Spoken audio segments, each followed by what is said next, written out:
new board member finishing up some business responsibilities, and he'll be joining us in June. So we look forward to his addition as well. Let me just, we do have Pat Flood, I believe, joining us by technology. Trustees participating by technology do count as a quorum, and in order to make sure that he can hear us and we can hear him, I'll ask the clerk to call the roll of our technology members. Good morning, Trustee Flood. Can you hear us? Yes, I can hear you very well. Thanks. Good morning. And thanks, Ellen and Kayla, for setting me up, and the technical staff for helping me join you. Thanks very much. Hello to everyone. You look great, Pat. Thank you for joining. Thanks. Let's go right. This meeting is streamed on YouTube. So please speak clearly and into the microphone so people can hear it and the captioner can get it. With that, let us turn to citizen comment and remind folks that we ask for 3 minutes and no more of comment. We have people who have signed up. Personnel decisions, collective bargaining issues, grievances, litigation, and other areas excludable from public discussion under the Freedom of Access law shall not constitute appropriate matters for citizen comment. So we have first Tora Johnson from the University of Maine at Machias. Welcome. Thank you very much. And thanks for the opportunity to speak with you. I am a social scientist and a geographer at UMaine at Machias, where I direct the Geographic Information Systems Laboratory and academic programs. For 19 years, I've conducted community engaged research involving students. We empower coastal communities to adapt to climate change and help state agencies with fisheries management. We've been studying opioid use among fisheries harvesters and devising innovative solutions. At your last meeting, you heard from an alumna, Lauren Sachs, about the powerful experience she had in participating in our harvester health research. Recently, I've been helping staff at federal agencies improve the way they engage with rural communities. UMM has also been long known for its Geographic Information System certificate. And then in 2020, the Board of Trustees approved a new 4-year environmental GIS program, the only one in the state. We've since been building the eGIS program and ramping up offerings for UMaine students who have few GIS options. We raised enrollment 300%. GIS student credit hours have accounted for 8% of all UMaine at Machias credit hours over the past 2 years. For the first time, advanced GIS courses had sufficient enrollment to run whenever they were offered. And I've been carrying large overloads to support this increased enrollment while asking for new teaching capacity. Then in April, all of these gains were reversed. I was told that we were at UMM no longer permitted to do research during the academic year. If I wanted to do research, I should, and I quote, apply for a job at Orono. I'm currently either leading or part of more than $20 million worth of federal research grant proposals. Administrators have approved my participation in these grants, which would have provided every single one of them research funding for students. Also, I was told to slash enrollment in GIS courses as we would not be adding any new faculty and overloads were no longer permitted. So the GIS bachelor's certificate and minor programs will no longer be viable with too few students passing through GIS 1 courses to run the advanced courses. With no research and no viable academic programs, I've elected to take early retirement in December and accept a position outside the UMaine system to continue my research. More importantly, however, these decisions effectively eliminate 2 critical revenue streams that have been growing: research grants and online tuition, making it impossible for both UMM and UMaine to address crucial research and workforce needs. We've been told to prioritize on-campus enrollment instead, but most retiring faculty at UMM are being replaced with online-only graduate students, forcing our students to take online courses. We've eliminated athletics, we're reducing opportunities for research and blocking access to GIS skills and demand. So I'm here to make you aware of these concerning issues and to ask 3 things. First, I ask that you recognize the importance at UMM and small campuses of research, and insist that it consistently be supported and fostered. Second, with 2 jobs for every graduate in geographic information systems and many fields requiring those skills, the system's only undergraduate program and only graduate degree program are losing most or all of their faculty. Please insist on a plan to reestablish and expand that capacity as quickly as possible. Third, please invest in UMM, not because it's profitable in any fiscal sense, but because it is very profitable more broadly. We rank 66th nationally for social mobility. We do groundbreaking research on questions driven by rural community needs. We support economic development and contribute knowledge nationally about how higher education can raise up rural areas. UMM is a diamond in the rough, but it can be a treasure jewel if we act wisely. I've been forced to move on, but I hope that you'll act in time to prevent more such losses. We're depending on you in Washington County. Thank you. Thank you. I have. Okay, thank you very much. Appreciate it. Thank you. Next, we have Jim McClymer.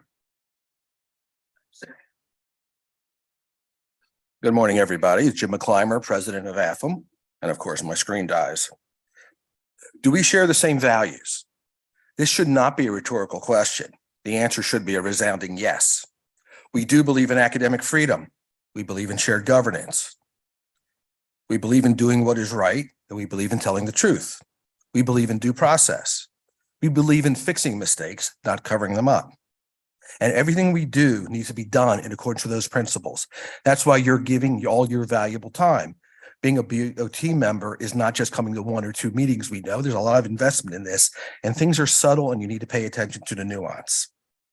UMaine has unilaterally developed a new scientific misconduct policy, think plagiarism to make it concrete, to replace a current fair and balanced policy we have.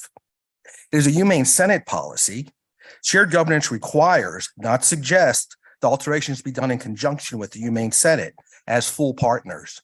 That's not the UMaine way anymore. The new policy turns the old policy on its head, developed unilaterally and only given to the Senate for quote unquote feedback, making a mockery of true shared governance. Even worse, UMaine misrepresents the reasons for the change so badly that it's simply to say calling it lying would be the best representation of what's been done. So UMaine has violated shared governance, misrepresented the reasons. Are these our values? Are these the values of the board? Imagine if you were accused of plagiarism. UMaine will now do a secret investigation. You will, after they're done, be called to a meeting. You will not be told what the meeting's for. When you ask, you'll be told general counsel has told HR not to tell you. You'll ask, what do I do to prepare? Told, prepare nothing. You'll be given a thick ream of paper with your accusations of what you've been accused of. Then, of course, you'll be asked to respond to these accusations in real time. Charges you've never seen, charges you've never thought about, on articles you may have written years ago. And of course, anything you say will be used against you. Is this about getting to the truth? Is this about justice? This is about winning. We condone this treatment? Would we let anyone be treated this way? Would we treat students this way? I wouldn't. It gets worse, much more than I can explain in my remaining minutes. It allows UMaine to change the policies they see fit. They can do what they wish, extend time limits, and yet the accused are given a strict time limit where they can respond, and they're not experts in this. And who do you appeal to? The same people doing the acts. Yes, the policy says they are not subject to third-party review. Even if they bring obviously false charges and act of professional malfeasance, they are the only judge of their actions. Do these things reflect our values? They don't reflect mine. The policy goes on to say that UMaine can take any action it chooses, and those actions are not disciplined by definition. They are disciplined, but they're not because they say they're not. Is that due process? I see I'm out of time, so I'm going to stop, but I could continue and give lots more details. Thank you. Thank you, Professor McClymer, and I can assure you the board is well informed about these issues. Jamie Mariah. Chair Riley, members of the Board of Trustees, Chancellor Malloy, good morning. I'm Jamie Marrera. I am an associate professor of anthropology and community studies at the University of Maine at Machias. And I'm reading this statement on behalf of my colleague, Ellen Hostert, professor of biology, who unfortunately can't be here today. Last month, you met 3 UMM students, Ollie, Jacob, and Lauren. You thought they were remarkable. You gave them a standing ovation. And I want you to think about these students today as you consider the budget. And please ask yourselves, how will your decisions impact UMM students?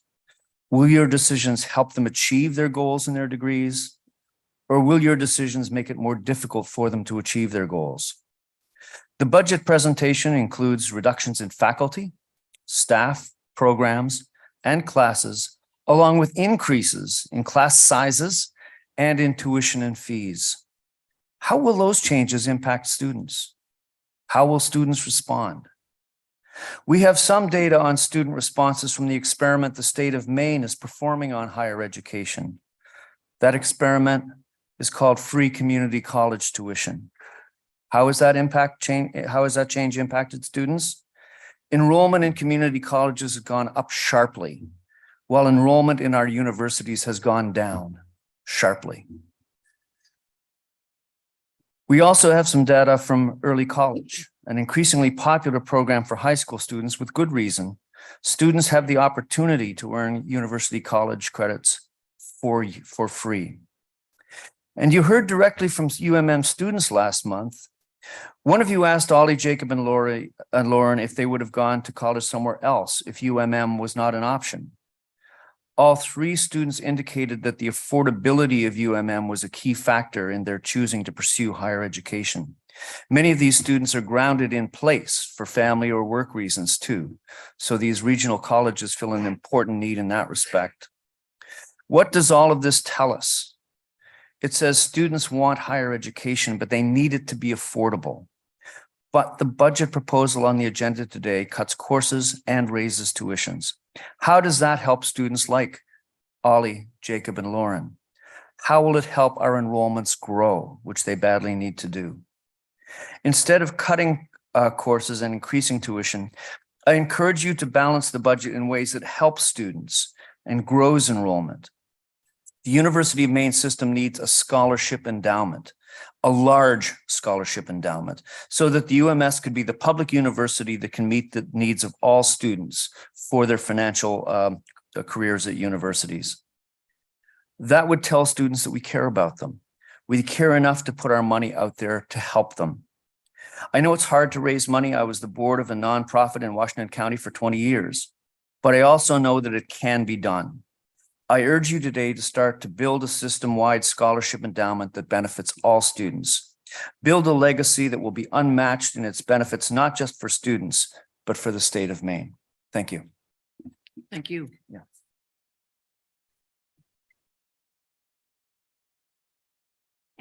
Record time. Thank you. Thank you all very much. We are in Fort Kent. This is the meeting that we would normally be up north, but logistics didn't allow it.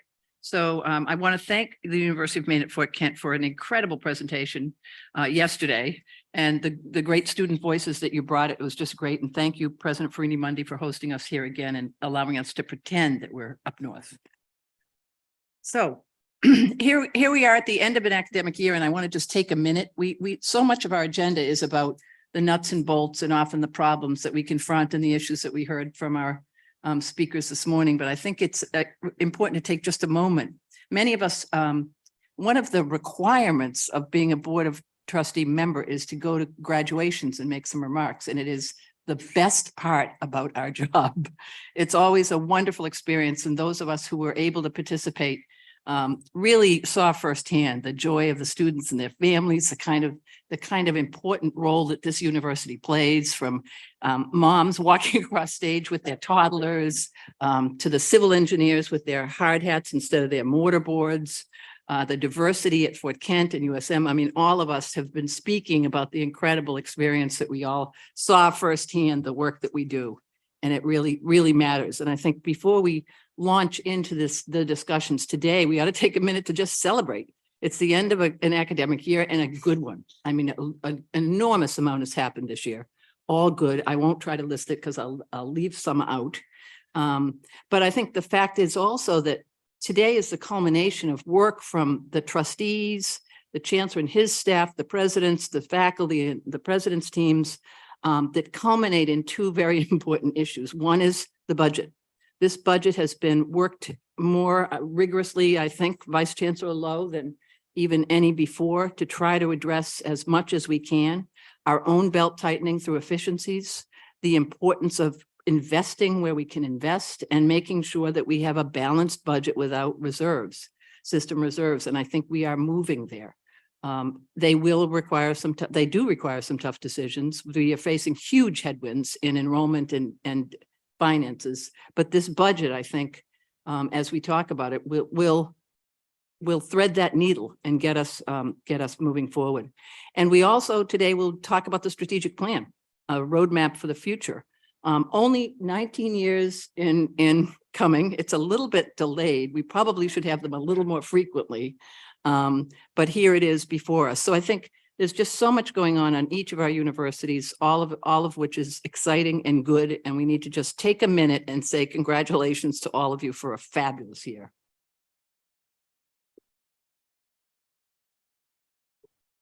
And congratulations to Chancellor Malloy and his team for leading that. But before we move on to our agenda, we do have a bittersweet moment here today. And that is, we have to say goodbye to Ellen Dowdy, the clerk of the board, who is retiring.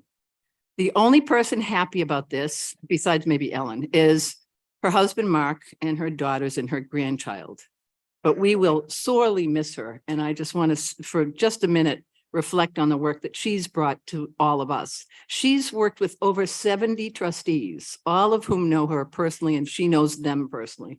She's a guiding light. You know, when you become the chair, the only advice that the outgoing chair gives you is just listen to Ellen.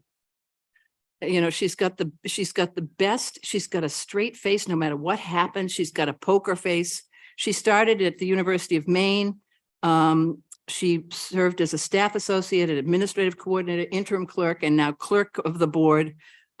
She has been an extraordinary asset to the University of Maine system, and to me personally, and to all of us as board members. And I just want to take a moment to congratulate her. And we've given her a rocking chair, though we don't think she'll really stop. But we're very, very pleased to say happy retirement. We'll miss you very much.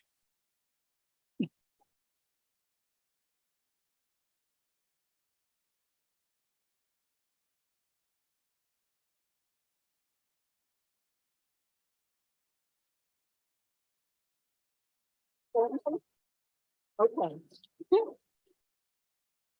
Ellen's going to get the last word, as is always the case.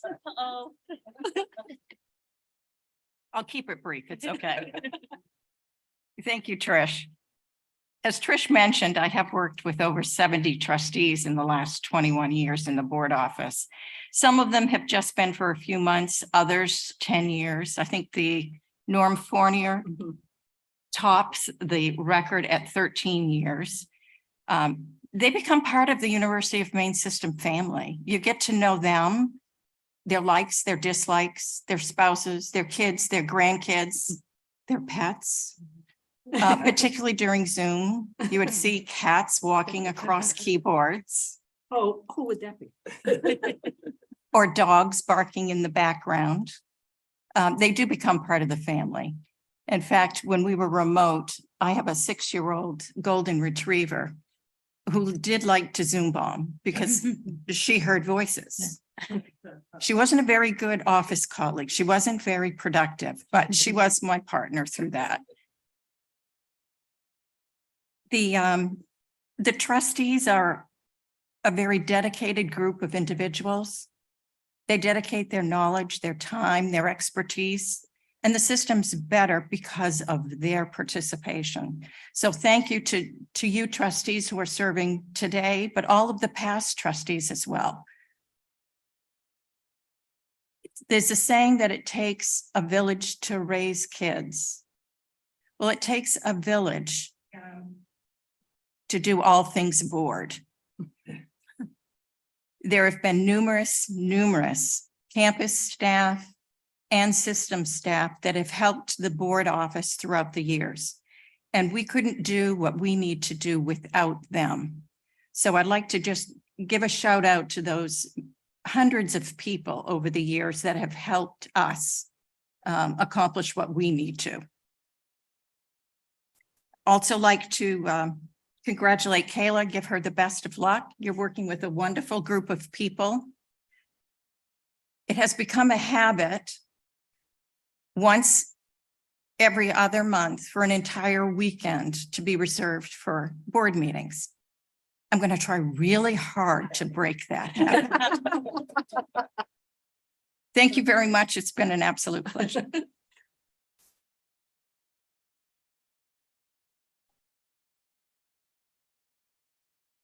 You can run, but you can't hide. And welcome Kayla Flewelling, who is our interim clerk and has big shoes to fill and is clearly doing so. So great to have you.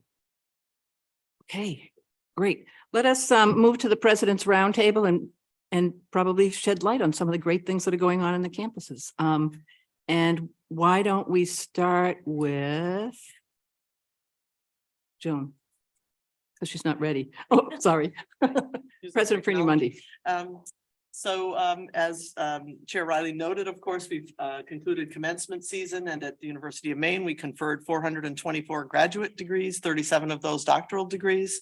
The 100th anniversary this year of our graduate school was marked at commencement, and we conferred degrees to about 1,660 undergraduates, 75 at the University of Maine at Machias. Thank you to trustees Riley and Alexander for being with us as graduation speakers. We also awarded an honorary degree to Nobel Prize winner Carl Wyman, who has fairly deep knowledge of the University of Maine due to his interests in STEM education.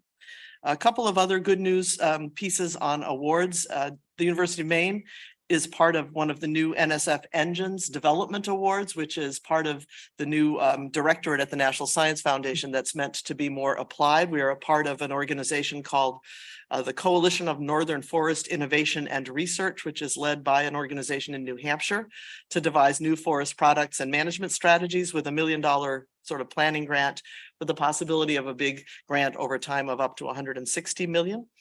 We also are very pleased with our COBRE Award, which is an NIH award, an 11.3 million to start, Center of Biomedical Research Excellence from, as I mentioned, NIH. It's interdisciplinary biomedical work. It's the first for UMaine, and it opens up doors into NIH that we're very excited about. The PI is Clarissa Henry in our School of Biology and Ecology with several other scientists, including a partner at MDI-BL. And then the last thing I would like to mention is the fantastic opening of Beryl Warner Williams Hall, which we celebrated at the end of April. Just an incredible event, which you can find online, including performances by members of Beryl Warner Williams's family and tremendous unveiling of and showing of the beautiful mural in the building and an honoring of this extraordinary alumna of the University of Maine. Great, thank you. President Sakis? Good morning. President Jen Cushman will be joining to lead UMA starting in July. The campus community is very excited, and with her skills and experience, she's going to hit the ground running. We have no doubt about that. I'm not sure I've mentioned this in the past, but UMA has a plane. So the CRS-SR-20 has been well used with over 300 hours of flight and training time. So a very good investment for UMA. On the aviation front, UMA also was fortunate enough to receive over $400,000 in congressional directed spending to set up an aviation maintenance training school. This will be in partnership with the Mid-Coast Regional Redevelopment Authority, MIRA, down in Brunswick, in Hangar 6. So Maine was one of 3 states without this school, and now we're going to take us off that list. And starting this fall, students will have this option as well as flight instruction and drone programs at UMA. Finally, on May 3rd, UMA was awarded over $665,000 from Delta Dental to expand UMA's dental clinic in Lewiston. So working with USM to get some extra space down there on the Lewiston campus, and in line with President Edmondson's vision for kind of an allied health thing, UMA is going to help address the workforce shortages in dental hygienists and provide after training, which for those who care, I guess, is expanded function dental assisting certification. So thank you so much. Thank you. And we'd be remiss, Joe, in not thanking you for an incredible year as plus as interim. So thank you.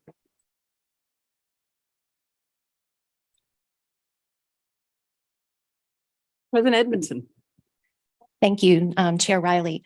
I'll also start with graduation. At the University of Southern Maine, we had 706 undergraduate students eligible for graduation in the spring, and we had 419 graduate students. And as it was my first commencement with the University of Southern Maine, I was so honored to have Trustee Cates with us for that joyous day. So thank you. And Governor Mills decided to make an appearance at the last minute and offered really poetic remarks and was able to greet her grandson as he crossed the stage. So it was a really special commencement. I was very pleased about that. We also had our first incarcerated graduate student at USM who graduated with a master's degree in adult and higher education. His ceremony was held at the Maine State Prison, and several of our staff were in attendance for that. So that was another notable point. In the middle of April, we had the pleasure of having Megan Marino join us for our residency. If you attended the launch of the Great Campaign in the fall, you were able to hear her perform. She's a wonderful singer. She stayed at the president's house with Michael and me, and the house was full of music the entire week. We had two private recitals to raise awareness about the Center for the Arts, and she was kind enough to allow me to play Brahms duets with her at one of those recitals. So we had four hands on one piano, and it was a lovely time. She promises to come back, and I will be sure to let you know, because it really is a special experience, and seeing her interact with and mentor our students has been just incredible. So we were really happy with that. I also have learned that I'm fascinated by the pole vault. And so I've been going to track meets, and I love to see the students, and Andrew, our student representative, is on the track team. He's not you don't vault though, do you, Andrew? He runs very fast. I can attest to that. But one of our students, Ben Drummy, has won the second NCAA championship for pole vault, second consecutive session. And so that means that he'll get another NCAA ring.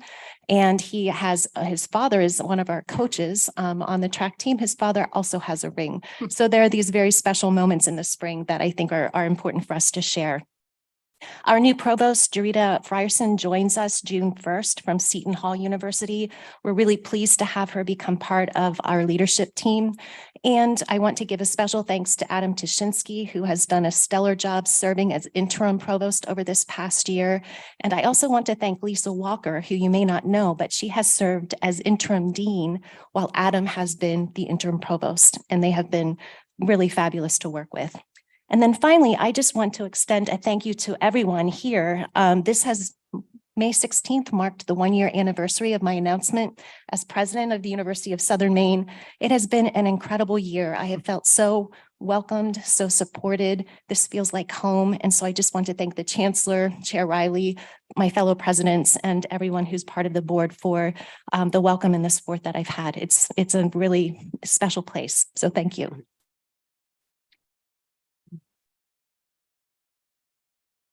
Happy anniversary. We're glad to have you. And I was terrified that you were going to say you took up pole vaulting. You know, I watch them and I would love to try, but I'm sure I would hurt myself. But they have this moment where they're in flight, and I think that just looks so wonderful. Uh-oh, watch out. President Rice. And I knew President Edmondson is a gifted musician, but I didn't know. I love Brahms's forehand transcriptions that he did. So I'd love to hear you play them sometime with forehand transcription.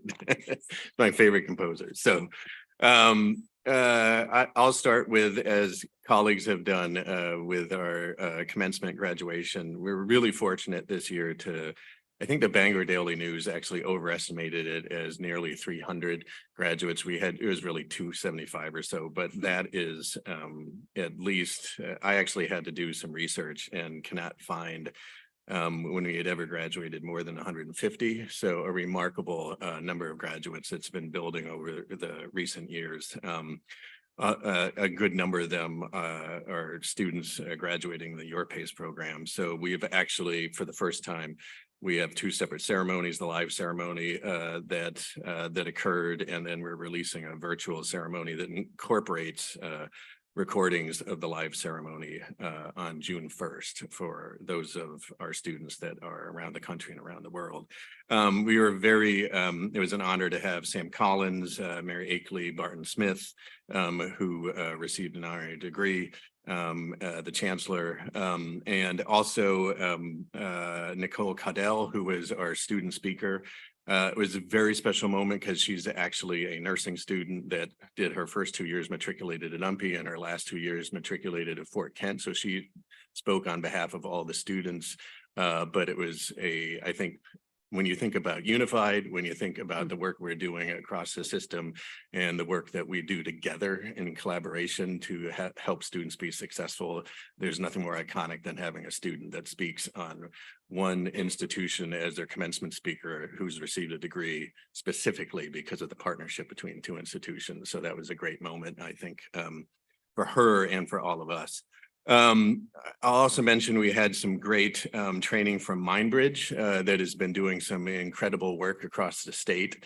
Laura Ligori, who's also on the staff at USM, is the CEO of Mindbridge, and did all-day training for, it ended up over 50 of us at UMPI for implicit bias and other kind of training about as we continue to really focus on a sense of belonging for all of employees and all of students and also community. So one of my favorite parts of the day, and I had to apologize for Laura, who really went above and beyond, doing 6-hour training for the entire campus and doing a community training that included the president of the community college, president of local businesses, nonprofit, the hospitals, educational leaders. It was a great moment to talk about helping to establish and ensure a sense of belonging in the entire community and in Aroostook County as all of us work to ensure that our graduates stay in the county upon graduation. So that was, again, a great moment, and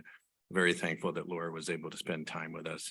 And a shout out I will make to Jessie Lucas, who is a graduate of USM and University of Maine with her master's in social work, and has a relation to one of our full-time faculty members at UMPI, and did great training with it as well. So it was great to see Jessie in her hometown. The last thing I'll mention too is just because a few mentioned of athletics and those pesky UMF Beavers, but I will mention that UMPI, because we have the NAC conference president's meeting later this week, which I think I'll see Joe there as well. Both Joes down in York Harbor, but UMPI actually had the third most wins in the conference, which was pretty remarkable for a program that a few years ago had just entered the conference and was looking for direction. My thanks to our athletic director, Dan Kane, and our coaches, and most particularly the students that have just been phenomenal. And kudos to UMF basketball that did so well against our teams, but there's always next year for that. So thank you. Thanks. Dean President Softly. I still can't get you to say czar. I'm working on it. Let me just start by thanking my colleague, Joe Zakis, who is not going to sit at this table after today, but has been enormously helpful, particularly for those of us who are new to academia. I still feel new. He took all my calls and most of the time gave me correct information. He didn't, however, ever offer me a ride in his plane. So there's a little bitterness there, but Joe, we will miss you terribly. I want to start before I get to the graduation piece by indicating that we celebrated the successful conclusion of the first semester of the Rural Practice Clinic in Fort Kent.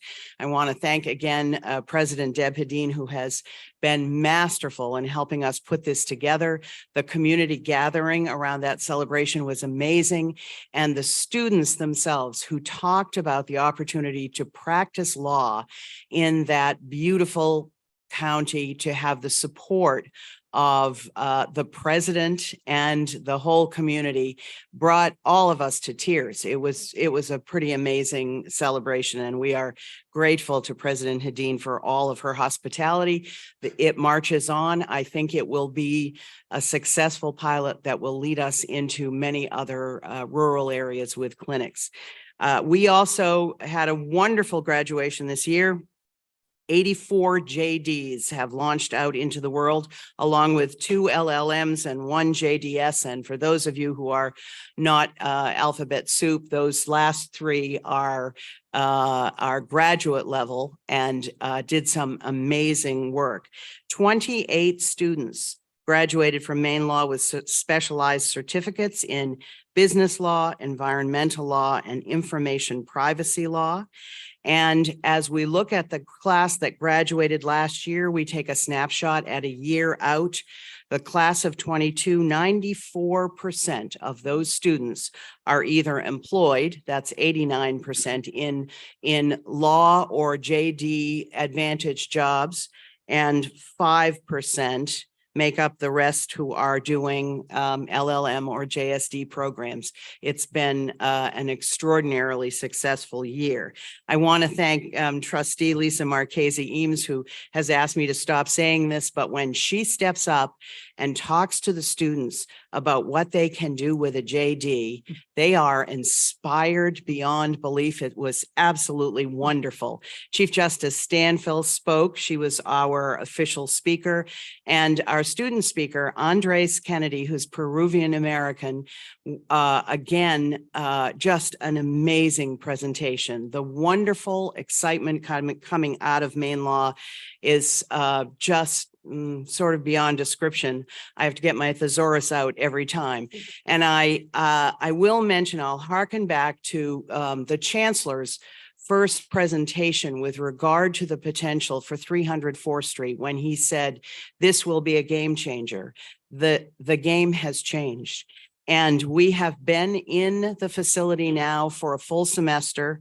We have had so many visitors, so many conferences, so many exciting things going on in that building. It has changed the law program at Maine Law in ways that, you know, several years from now, people will forget what it was like to be in the Cylinder, the 8th ugliest building in the world. This, I might have exaggerated about the world. This in the last several weeks, the MBA program presented its capstone, where students come live to the school, do a capstone project, and have events all through the building. The University of Maine Gateway in Portland presented a semiconductor conference. You heard a little bit about that from President Farini Mundi, and brought people in from all over the state of Maine in the semiconductor industry to start to look at really lifting up Maine in that area. And for the first time, Maine Law's pre-graduation reception was actually held at the law school. And we had 250 people in that first floor living room area, most of them parents and grandparents who would come shake my hand and cry. It was amazing. So last, and I apologize for all the list here, but I just want to tell you, I had the honor of speaking briefly to the legislature earlier last week with regard to the governor's nomination for reappointment for Chair Riley, Trustee McMahon, and the Honorable Mike Michaud. And to watch those trustees presented with questions from the Education Committee that obviously has enormous respect for what's going on at the university system, and to have each of the trustees have all of the information that was responsive and be ready immediately to help the legislature understand what's going on at the university. It was really a pretty extraordinary event for me, and I am grateful to have been there. Thank you very much. Thank you.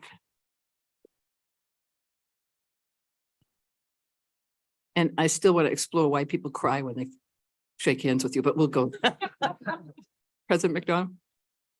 Thank you. We'll start with graduation, and we had 347 undergraduate and graduate diplomas awarded. Trustee McMahon was at the ceremony and gave a wonderful talk to our graduates. We gave a honorary degree to Professor Doris Santoro. She is a professor in education, and she's written a book called Demoralization, and she studies why great teachers are leaving the profession and what school districts can do to keep them. So it's very appropriate, very timely for the state of Maine, and certainly for Farmington. I must say that I've been at many graduations. I have never been at a more idyllic setting than the Farmington graduation, which is outside in an amphitheater with the western Maine mountains in the background and the beautiful fields to our right. It's right out of Hollywood. I mean, it is just amazing. And the amphitheater, I went there at 6:30 in the morning while they were setting up, and they were setting up thousands of chairs. I said, we only have 300 graduates. I mean, how can there be thousands of chairs? But, with first generation graduates, the number of family members who come is just extraordinary. It was standing room only there. Quite an emotional ceremony. Two other things I'd like to mention. Two of our faculty members, Gretchen Legler and Jane Dexter, were just awarded the Maine Writers and Publishers Literary Award for the year. Gretchen Legler won it for the memoir and for nonfiction, two categories, and Jane Dexter won it for drama, for a play that she wrote. And I think it's indicative of the faculty at Farmington, how talented they are, that these two would win these awards. And as I congratulated them, they indicated that they were, but two of the many talented faculty members that we have. Finally, I would like to mention that last week, the awards were given for the Maine County Teacher of the Year awards, and Farmington had 3 of our graduates win those awards. We have alums from that won in Franklin County, in Somerset County, and in Hancock County. So it was a good indication of the quality of teacher preparation that we provide at Farmington. Okay, thank you. Thank you. And since we're here at Foot Camp, we'll end with President Hadid. Morning. I'd like to share with you last Tuesday on May 16th, we had we held our campus development day, and the topic was focused on aligning goals. We used the May 2nd draft of the University of Maine System Strategic Plan. We spent time reviewing that document as a campus to learn about the 5 commitments, focused on all the actions, and then dug deep into the goals. We then took that document and worked, we had 10 small working groups within that room, and they then took our UMFK strategic framework and started aligning all the goals with our strategic plan. What was interesting is we also had an easel in the front of the room for if there were particular goals that didn't seem to align with our strategic plan, those were cut out of the document and placed up on the easel so that we could then as a campus look at those to figure out, we're going to definitely have to go back to our document and find ways to enhance our document to include those areas. In August, when we have our next campus development day, we will then take all of the work we did just now last week, review it, take it to the next level, and be prepared by the end of fall semester to submit our strategic framework, which will then be able to call it a strategic plan to the Board of Trustees for approval. Thank you. Great. Thank you. See, I said we used to do 2 minutes for this, but there's so much good going on. It is a lot to celebrate. So thank you all very much. It's great. Let me move on and ask Barbara Reed Alexander, who trustee Alexander led our bylaw working group update, and she's going to fill us in.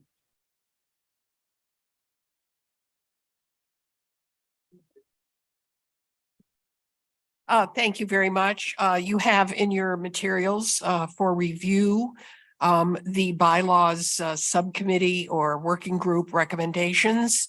We held several meetings. Ellen and Paul ably assist us from the system office. We found a couple things that we thought should be brought to your attention and that are reflected in this redlined version of changes.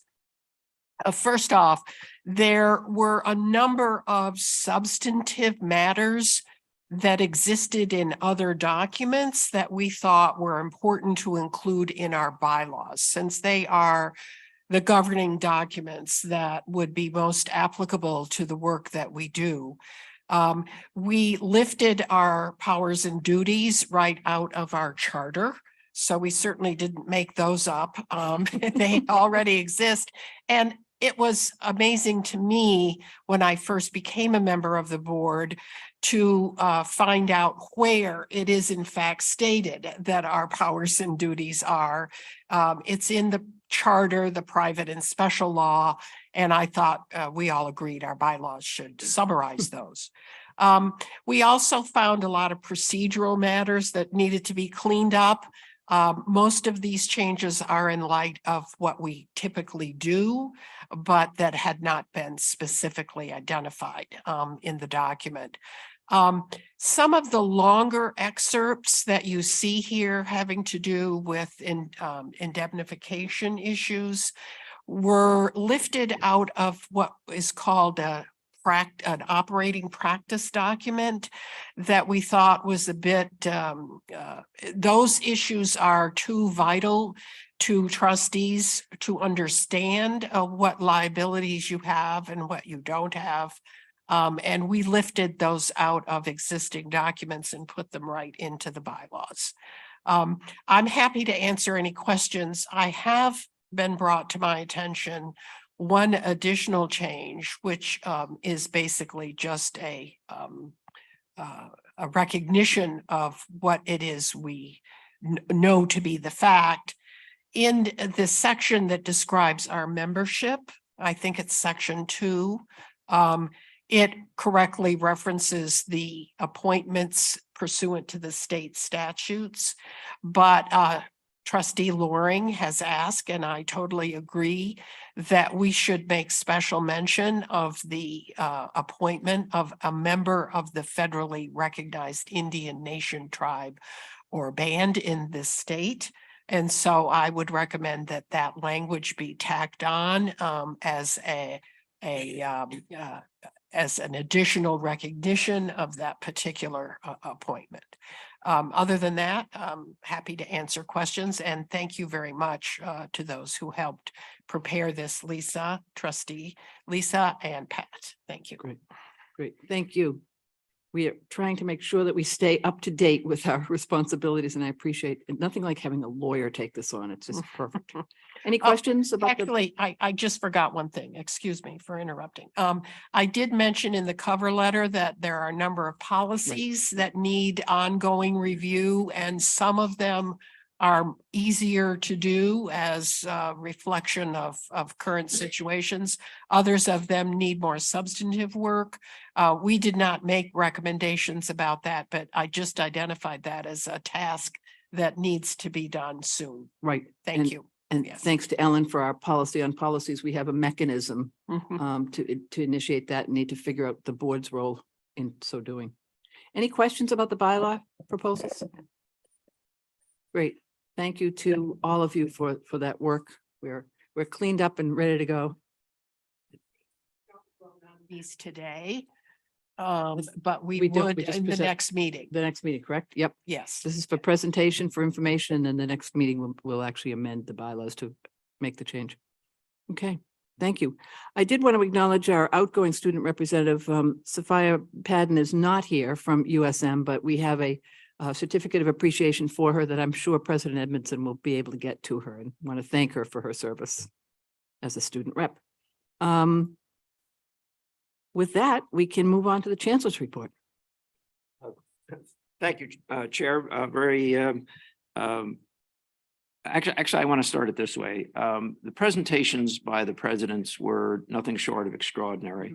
We have an extraordinary group of presidents who are working closely together. That includes two extraordinary individuals who are serving in an interim basis. And Joe, we will miss you, but we know where to find you. Back in the provost office, and certainly want to thank you for your work. And the other Joe, certainly I want to thank him for his ongoing commitment to Farmington. And the stories that were told and shared were extraordinary. And we need actually as a system to celebrate more of those moments and days and semesters and years. And quite frankly, if you look at today's agenda itself is a celebration of the hard work that's gone in over the last year to bring us to this point. Extraordinary levels of investment in the system and extraordinary messages of our commitment to bring the best that we can to the people of Maine who fund us to such a great extent. And so very moved by those comments, moved by the work, moved by the collaboration that is taking place, and very much enjoy that. I do want to report, as has been reported, we have hired a new president, which she will begin on July 1st. She'll have the best mentor possible in the provost role. Jennifer is going to be a great addition, brings really fantastic credentials to that job, and we look forward to working with her.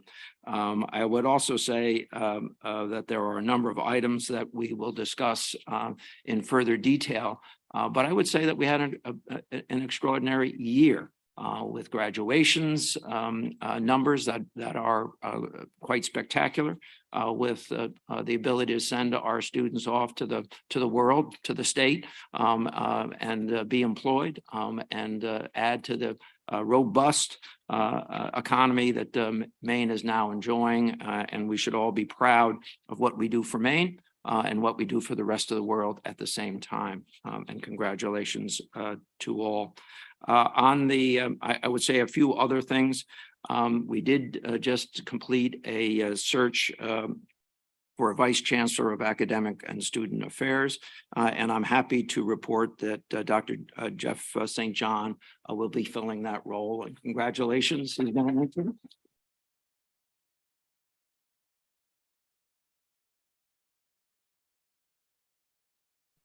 He's one of the smartest, nicest, calmest individuals I know. I simply don't know how he does that. So, but certainly want to thank him and welcome him. I should go back to, excuse me, Jennifer Cushman. I want to single out Roger Cates for having led that committee. Committee did an extraordinary job, and thank you for doing that. That probably means that you'll have to do all of the rest of the president's searches while you're on the board. So.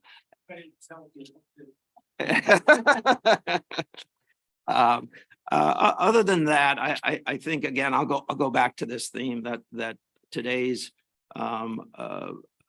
work that we're doing that we'll take votes on is a tribute to the hard work that you all have done, that your presidents have done, and of course to get to the point where we will have a strategic plan, since the other one had gotten a little old at 19 years, 5 chancellors ago, but looking forward to that discussion. That's my report today. Oh, great. Questions for the chancellor? We will move along. Thank you. It is an exciting time. All right, drum roll, please. We are now about to consider the strategic plan. We've all read 800 versions of it. It's been a lot of work by a lot of people. And let me turn to Trustee Kane, who Chancellor first. Sorry, let me turn to the Chancellor first, and then. So I'll just step in here and say that I know that everyone here knows the extraordinary work. You all have been part of that work, extraordinary leadership by the chair, the members of the trustees who are on the writing committee, the trustee who headed the now standard committee that we have with respect to implementation, going into the level of implementation, Trustee Kane. So we really appreciate this. A decision that we made several years ago was that it would be appropriate to enter into the discussion of a strategic plan once we had our NECI had affirmed our standing as a unified accredited set of universities. I very much appreciate the delay so that we would be writing a plan for that implementation as well as other goals that are spelled out. And I think that was the right thing to do. And I think the document in that regard speaks for itself in that sense.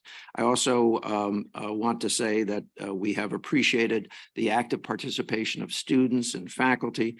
We also have benefited from Jeff St. John's second shout out on his leading this project for us, and very much appreciate that. And then I'll return to my earlier comments. This is a day for celebration of this achievement.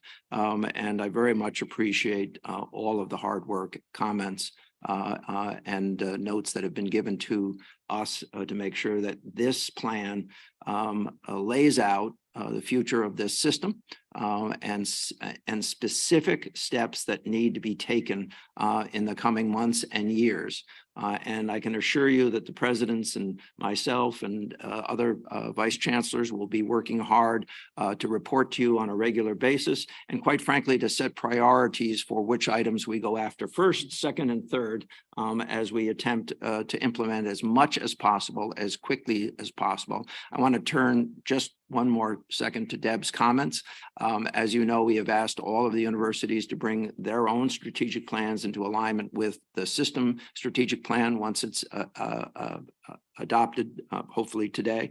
That work I know is underway in the thought process, if not the discussion process, on all of our campuses. Thank you. Great, thank you. And I think it is important that this board and the board preceding has been deeply committed to a strategic plan, but importantly, we step aside now. This is the strategic plan of the chancellor of the university system, and our role pivots to oversight. And I think Trustee Kane has done a great job leading the committee that will continue and will probably walk us through all the work that's gone on to get us to this point. But congratulations to everybody. And it's a huge everybody that I'm sure we'll hear more about. Trustee Kane. Sure.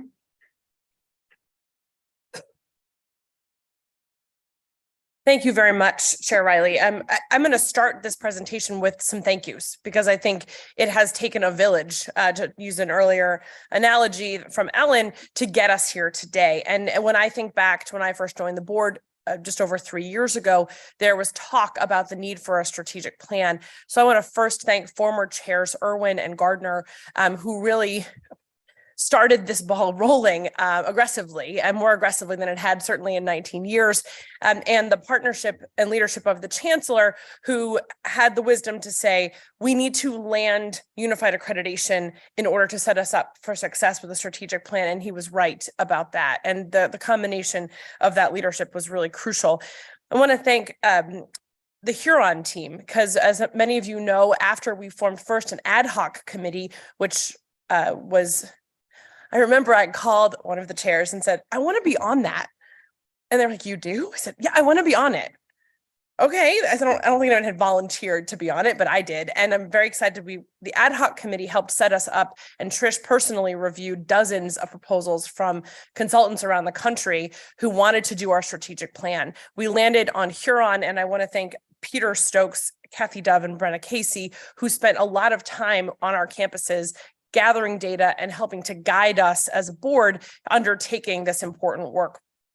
I want to thank Trish, who then had the wisdom to say, strategic planning is not something you do and set aside, and who created the strategic planning committee, which I'm honored to be the chair, and so many of us who are part of it.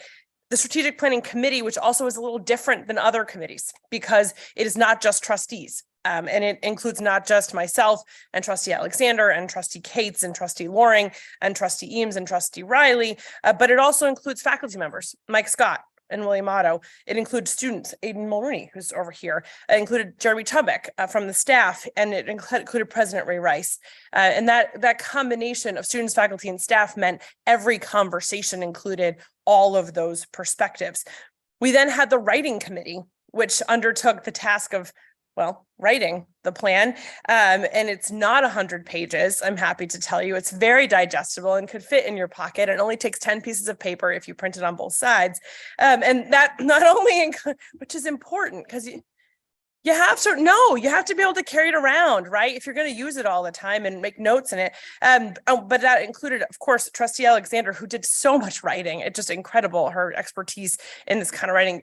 Trustee Martin, who added so much perspective to make sure we never forgot all of the campuses and the perspective of the work. And Hannah, who you'll hear from Hannah Carter, you'll hear from Ray Rice today, was also on the writing committee. John Muthiala from the University of Southern Maine, he's going to be presenting as well today, was on the writing committee. Professor Michelle McAniff, that's not her full name. Michelle, I'm so sorry, Professor. It's Michelle McAniff, has a G, her last name. Yes, thank you, Gums. Thank you. Appreciate you. Thank you. Boy, that was hard. Donna Carno, Jason Charland, who's here today, Greg Fahey, Aaron Susi, and our student representative, Lisa Przinski. And all of us had a bit hand in editing and line editing and rewriting and reconceptualizing. And then, of course, the system, we had the chancellor who I mentioned, Carolyn Dorsey, Kimmery Jenkins, but especially Jeff St. John, who went from unified accreditation writing to this. And it cannot be understated the amount of care that went into the crafting of this plan. And I cannot thank him enough. And because I know him enough, he's not going to want me to keep saying that over and over again. So I'm going to stop. But I just want to say thank you, Jeff, because it really we would not be in a position to be presenting this to you today. I say all that because I believe and said from the very beginning that for this plan to be successful, the process that got us there had to be inclusive and successful. And I stand here before you today, not only with the unanimous support of the Strategic Planning Committee, every one of those members acknowledged directly to me and in our public meeting that they were ready to move this plan to all of you for approval. And I think that process, the input, which I'm going to mention this is really important. Over the course of this work, we know because we counted, we had between the campus visits, every campus was visited twice by our consultants. And we sent the first and the second draft out each 2 or 3 times, at least twice, to the full campus community, broader community of students. We have an estimated 1,600 people that provided input on this plan. Because Huron also talked with legislators. They talked with board members, former board members, boards of visitors members, community members, corporate partners, right? As well as all the faculty, staff, and students. And so there is nothing in this plan that isn't the result of much input and many perspectives. And I think that cannot be underestimated as we think about where we go next. So for the purposes of this presentation, I'm now going to turn it over to John to offer his perspective from the faculty and the writing committee and the work that we did.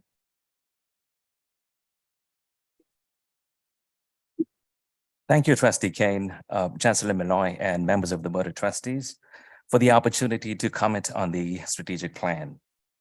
I'd like to underscore the collaborative process that generated the plan.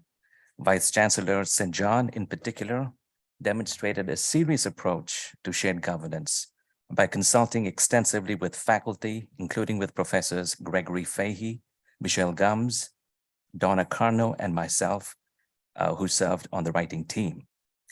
Let me draw your attention to 4 elements of the strategic plan. 1, research innovation. 2, curricular innovation. 3, commitment to diversity and inclusivity. And 4, balancing market relevance with world-minded education.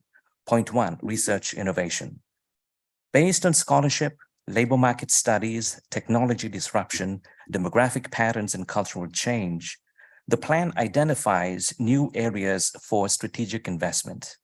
These areas include ocean science, bioengineering, and biomedical engineering, the digital humanities, and artificial intelligence. By focusing on these areas, the plan creates opportunities for robust multi-campus, multi-university collaboration so that we can draw on system-wide resources rather than being limited to the resources of a single university. Point 2, curricular innovation. The plan seeks to connect career preparation to academic pursuits. It seeks to design a literacies curriculum that includes information, computational, and digital literacies. A unique feature of the plan is its emphasis on connecting digital technologies with the arts and the humanities, so that dynamic synergies can be generated, and further, that innovation in one area will inevitably impact innovations in another area. Point 3, emphasis on diversity and inclusivity. The strategic plan commits to creating a welcoming and supporting environment for people from varied backgrounds and with diverse abilities. It emphasizes constructive disagreement and honoring a diversity of viewpoints. The plan seeks to reduce barriers in recruitment and retention, and it encourages reflective thinking about how our notions of home, race, nation, and culture can lead us to build bridges, to affirm shared histories, and develop social cohesion. The 4th point, balancing market relevance with world-minded education. It stands to reason that preparing students for tomorrow's workforce is a central mission of the university. But we also know that a university education prepares students not only for work, but for social and cultural life. A university education prepares us to pursue truth, knowledge, and wisdom. The plan then seeks to develop a healthy balance between market relevance and a world-minded liberal arts education. My apologies if these comments are rushed. I've condensed, obviously, a lot of stuff in the interest of time. I trust that these comments show that the strategic plan addresses a range of issues germane to academic affairs. Thank you.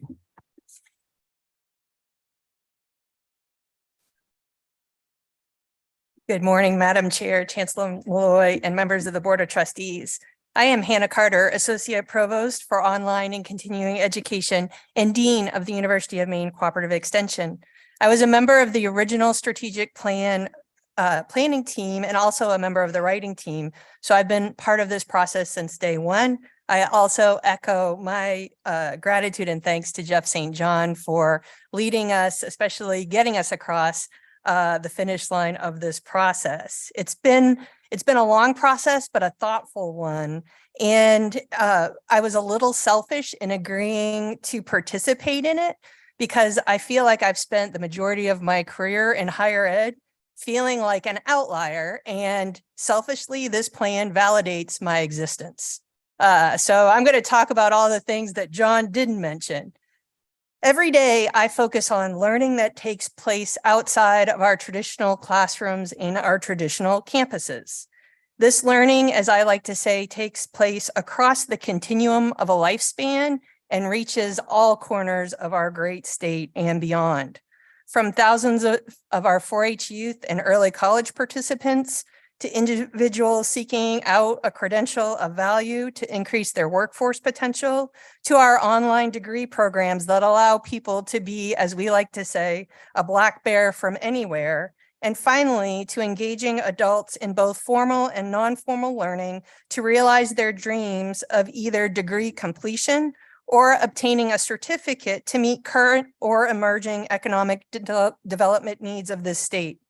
My goal for being part of this University of Maine System strategic plan was to ensure that all of these learners and thousands of more across the state and beyond were reflected in the plan, and they are. As we as a system focus on our future, I know there are a lot of apprehensions. We hear They take place in most of our conversations. But I feel as though there are a lot of opportunities and positives that are reflected in this strategic plan. And whoever says that about a strategic plan. Much like my colleague John, for the sake of time, I won't go through the goals, commitments, and actions, but I will mention my favorite, which is this. Through our array of programs and services, the University of Maine system will bring education to all learners, regardless of where they are physically or in their educational journey, by supporting them across the calendar year and across their lifetimes. Chairwoman Riley mentioned the best part about being a member of the Board of Trustees was participating in graduation. I realize now, I think one of the best parts of being part of this Board of Trustees is going to watch this plan be put into action and how these plans are developed for the future of all learners across the system and the state. Thank you.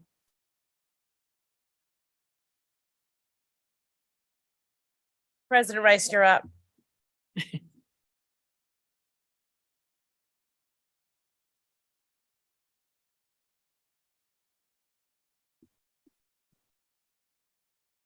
Morning. I don't want to add too many. I agree completely with the plaudits you already heard to individuals, but I do want to call it two individuals in particular.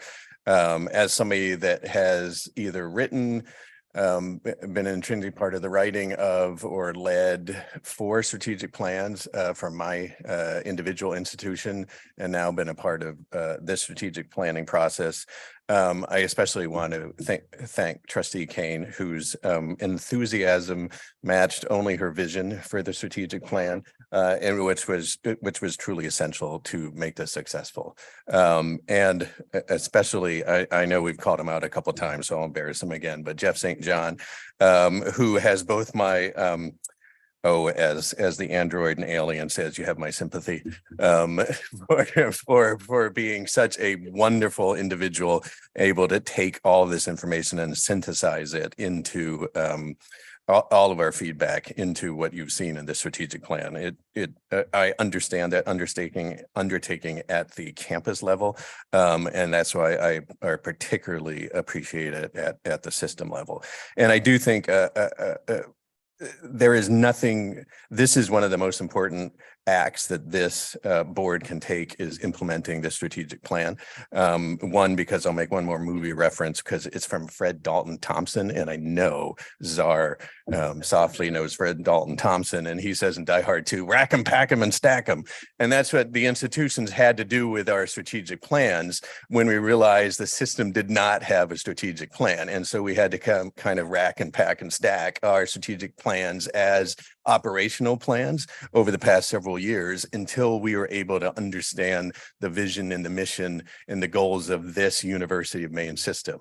And that's why I think this is such a crucial moment today, because this allows us to empower our own strategic planning on our own campuses from an informed position as to the overall goals and vision of the people and of Maine and the University of Maine system itself. So just a couple quick comments about the process and the inclusiveness of the process too. I was fortunate, as you've heard, to be on the writing team, part of the board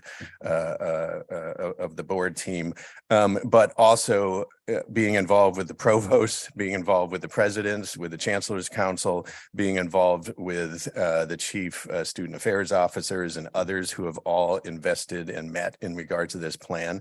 I can attest to the incredible level of input and consideration that has happened at all of those levels. The conversations have been I won't say exhausting, but they have been particularly specific about elements of this strategic plan.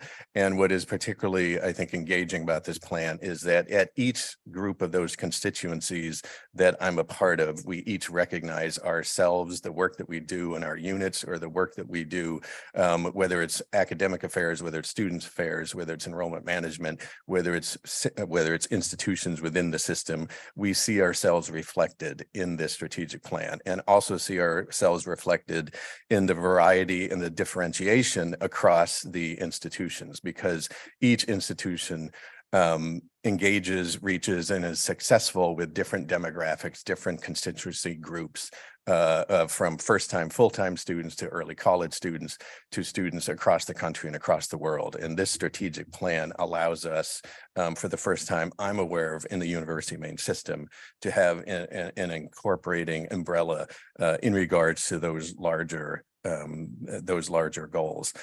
So a couple of things about the implementation process, because of course, this is just the first aspect of the process. The second stage of the process will be a truly crucial one.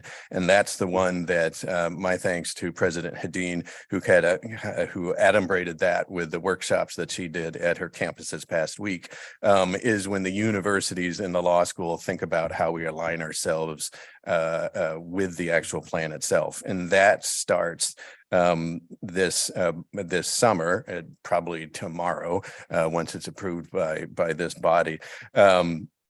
In that we will develop goals in 4 core areas of the plan: retention, enrollment, research, and economic and workforce development, and present them to the board. Those goals will be benchmarked against our universities, who, again, I underscore how differentiated we are in the groups that we represent and serve in our universities.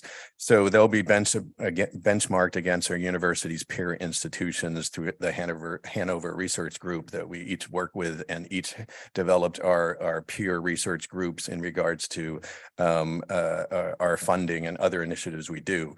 So to ensure that these goals are, in the words here of the plan, ambitious, achievable, and especially measurable. That will be the key thing, that we are able to measure our success in regards to these goals, but measure those success in regards to the peers that we do work with our constituent groups, because the work that happens with students at UMPI is different than the work that occurs at UMaine. The work that occurs at USM is different than the work that occurs at the University of Maine Farmington. There is overlap, there is shared vision, shared goals, but it's important to recognize that we each see ourselves as institutions in this strategic plan. And then most importantly, the alignment of our own strategic plans. As President Hedin said, she's already started that work at her institution. I know we've started conversations about that work at my cabinet level at this institution, and very much look forward to that process, which will take time based upon those benchmarks first by October 1st, but then over the course of the next year to ensure that our strategic plans are either aligned and able to be presented to this board as updated strategic plans. So we get to take them off the rack and get them approved through the board here, or as we are prepared to develop new strategic plans at our institutions, that we're able to put those forward with this overarching context to them to ensure that they will be successful. So again, my thanks to everyone involved with this process, and looking forward to the months and years ahead of working with the strategic plan.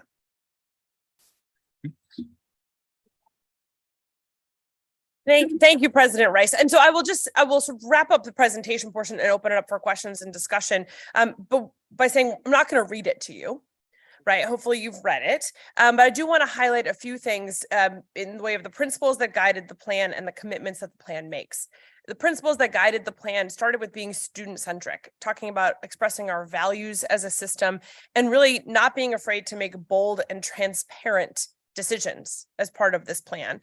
Aligning the University of Maine system strategic plan with the needs of the state of Maine, holding ourselves accountable to the people and this great state, maximizing each university's unique strengths.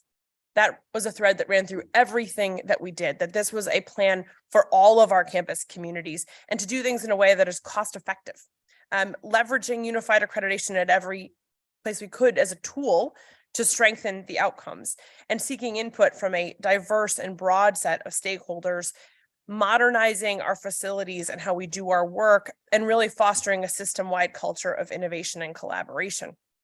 That led us to 5 commitments. And the 5 commitments are expressed in the plan that I will not read aloud to you, through actions that we can begin to take action on in the near future, as soon as tomorrow, hopefully pending approval of the board and in the months ahead. And that is advancing the state of Maine through teaching, research, and service, strengthening the system through financial sustainability and effective academic and infrastructure portfolio management, making the system a destination for public higher education and a respected, engaging, and rewarding place to work, which is really important. Creating a sense of belonging in our system through our commitments to justice, equity, diversity, and inclusivity, including opportunities for learning presented through multiple modalities and i.e. types of instruction. And then finally, expanding the ability of our universities and our law school to collaborate and flourish through unified accreditation. Under each commitment is a set of actions indicating what we will do to grow and improve our student-focused, innovative, and financially sustainable universities and law school over the next 5 years. This is exciting.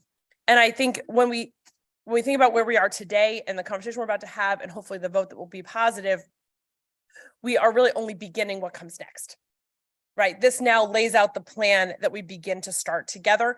We have deadlines in the plan that come as soon as October. As we think about initial benchmarks, all of the work of implementation will come back through the strategic planning committee, will come back to the board for review of the full implementation.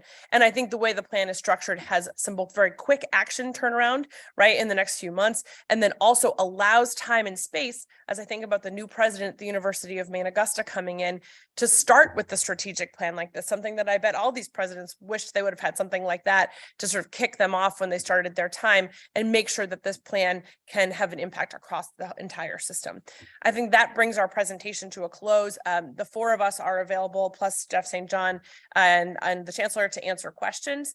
But I just want to again say thank you to all of you, and again say that the entire strategic planning committee has expressed support to move the plan for approval to the full board, and we're excited to continue working with all of you.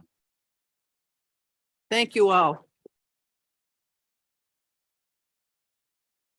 This has been a long time coming with everybody's engagement and review and review and review. So it's wonderful to be here. Are there any comments or questions? Great presentation.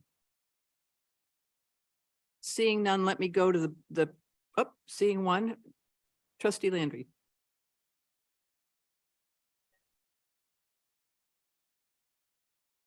A few days.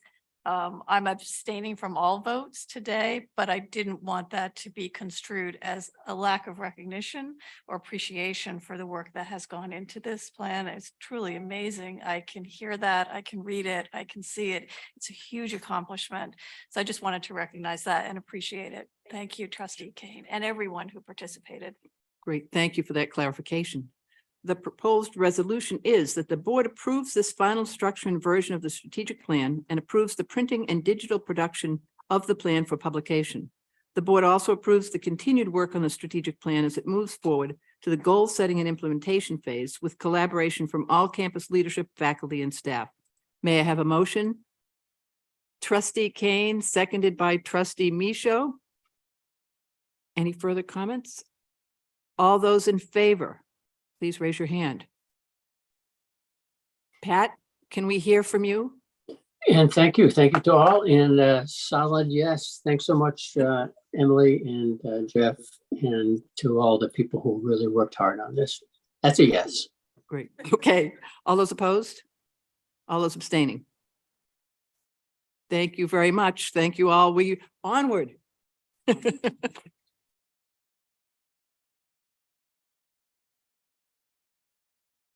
Let's move along and move. Speaking of the new Vice Chancellor for Academic and Student Affairs, Jeff St. John.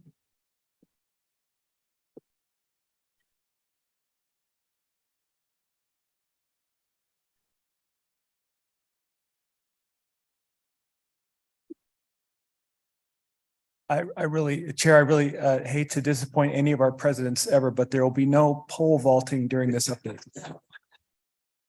I'm sorry, President Edmondson. Two updates this morning for the trustees. The first is on our direct admissions initiative.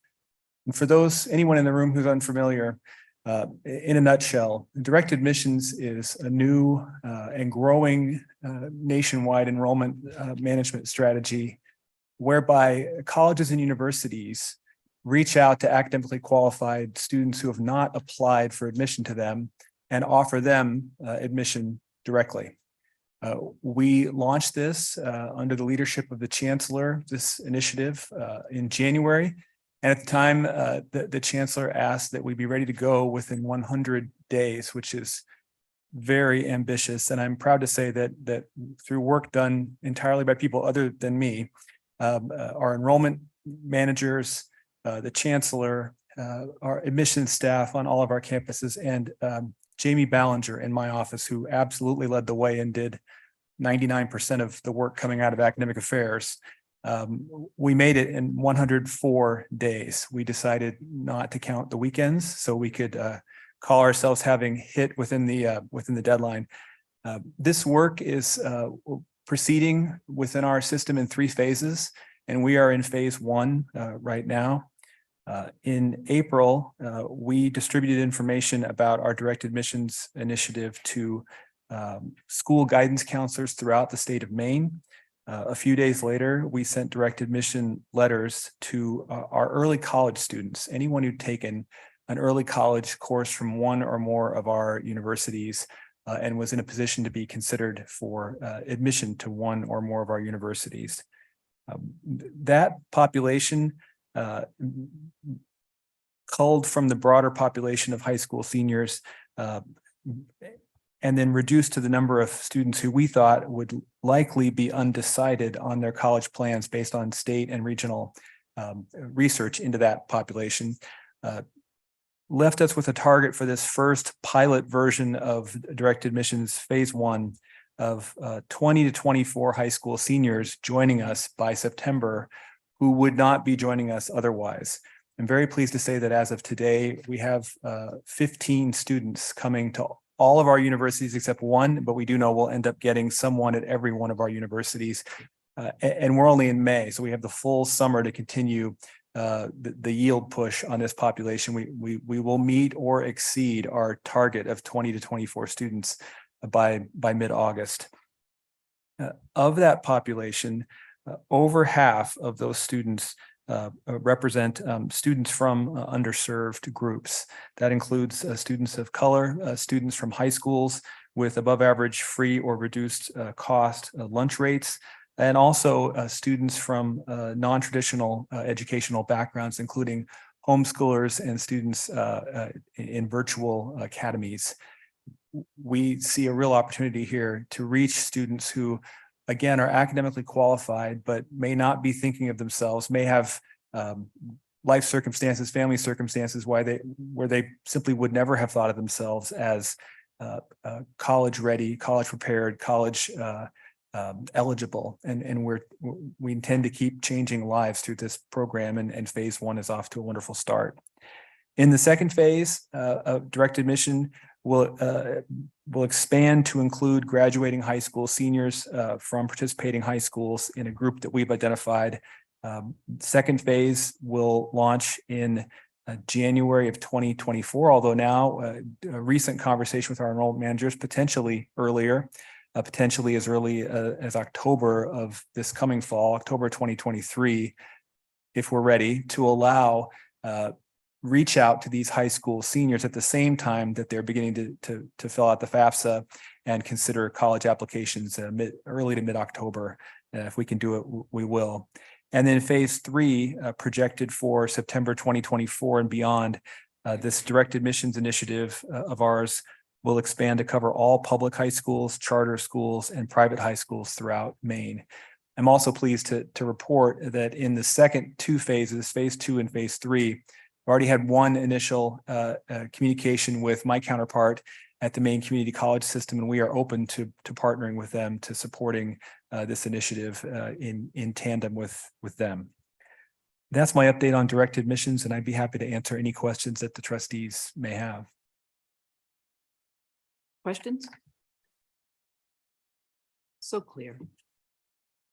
My second topic is briefer, but very much in keeping with today's celebratory note. You've been hearing occasional updates from me and others as a board over the last 2 years about multi-university programs in our system. We have 50 programs now system-wide, 43 that are active, 7 that are in development. All of those programs, by definition, are active on 2 or more campuses. Several of them are active on all of our campuses or will soon be. With respect to our multi-university programs, I'll just say really a couple of things. They span the spectrum, health professions, various STEM fields, the humanities, social and behavioral sciences. They span levels of degree programming. They reach our law school. They reach other graduate programs, undergraduate programs, certificates. We have a really very talented group of provosts who are out there identifying these potential partnerships on their campuses, working collaboratively with each other, with their presidents, deans and directors, and of course, most importantly, our faculty to identify partnerships that would really, in most cases, not be viable without unified accreditation, but which have really grown in number and in range under a unified accreditation, continue to do so. In support of these programs, last November, as the board knows, the chancellor led the presidents in the development of and signing of a revenue sharing agreement system-wide for multi-university programs.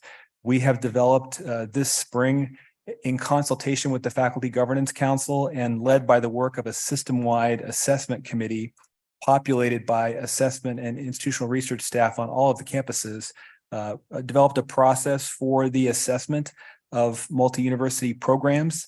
The content of those assessments sit with faculty in all cases, but the process and the structure have been developed by their own assessment and institutional research colleagues on their campuses.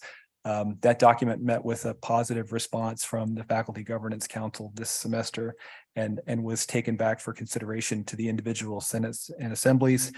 And we are working, and I credit Vice Chancellor Dorsey in particular for this one, we are working to develop opportunities to support faculty who are active in multi-university programs with human resources, with staff support. We just reached an agreement a couple of weeks ago to support the new and emerging and rapidly growing tourism, hospitality, and outdoor recreation group, which is a system-wide faculty-led initiative with a staff person in the coming year who will support the work of that group. We will see need and we hope opportunity to do more of the same in the coming years for other multi-campus initiatives. And then finally, the Vice Chancellor for Academic and Student Affairs website and the resources attended to that website will see a significant updating this summer. I think the photo on the website of Professor Powell, who's a wonderful political scientist here at UMaine, has been up for several years. No offense to Rich, but I think we'll be looking for some new photo to put on the site. The work of the multi-university programs that are active and are emerging will be aligned with the goals of the strategic plan just approved in all the ways that President Rice and President Hedin spoke to earlier so eloquently in this meeting.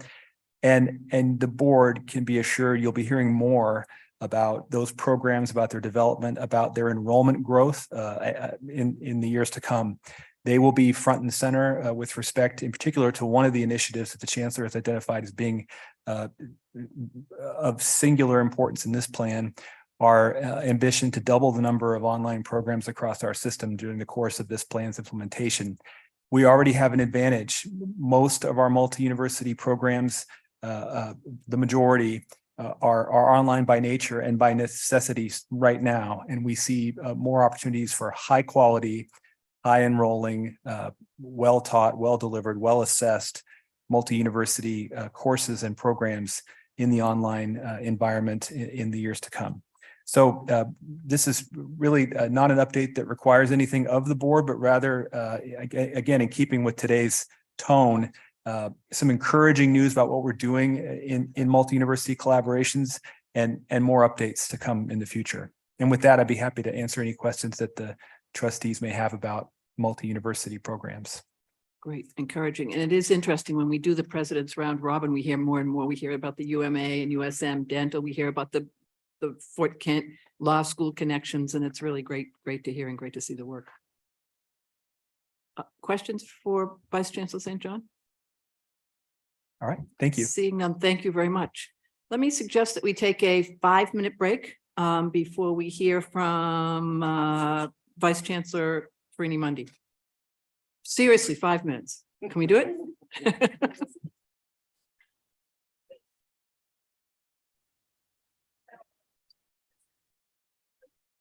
I don't know about you. Yeah, yeah. Right from the start of Oh, yeah. UA.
How'd you like that for 5 minutes? Some of us can't tell time. Could everybody please reconvene?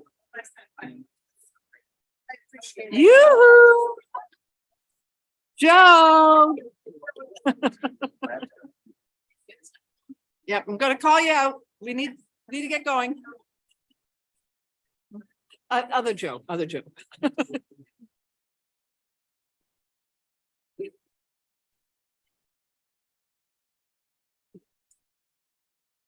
Yeah. Okay, great.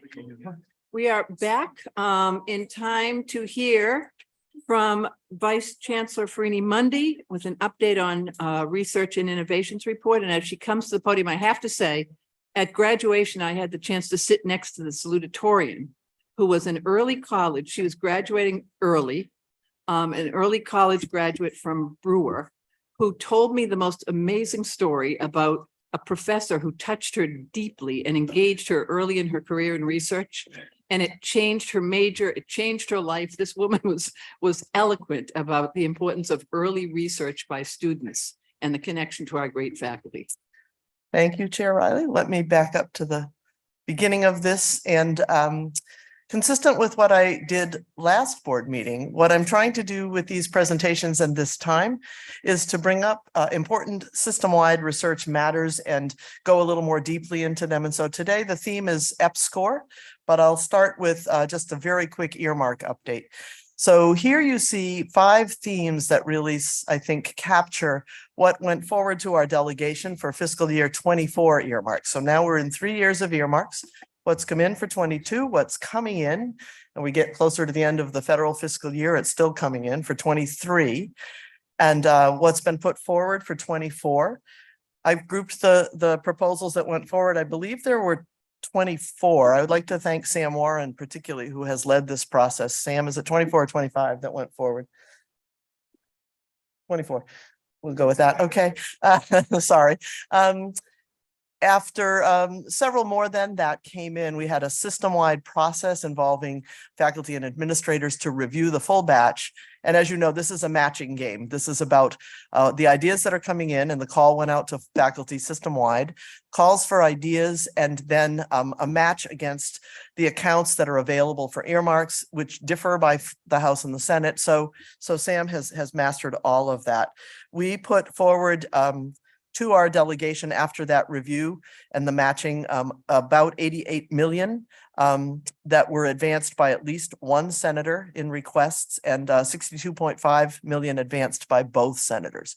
So being advanced by the senator does not guarantee that we'll see those dollars, but it's a good first step. And the themes are here. A lot of projects around the marine economy and research ecosystem. So whale research, aquaculture, kelp, workforce development, lab expansion, several different projects along that theme. 2 key service professions in Maine, nursing and teaching, high need areas in our state, various proposals there, as well as some work in childcare. Sustainability and the environment, so work on environmental testing, soil testing, PFAS, sustainable housing, biomaterials for sustainable housing, and for packaging, weather networks to gather weather data, and so forth. So you see a set of areas there. Innovation and technology, the beginning ideas of a Maine enterprise campus and corridor to have its base in Portland, a cybersecurity center, a semiconductor R&D plan, and then finally a number of proposals to do with student health and well-being, and you see the list here.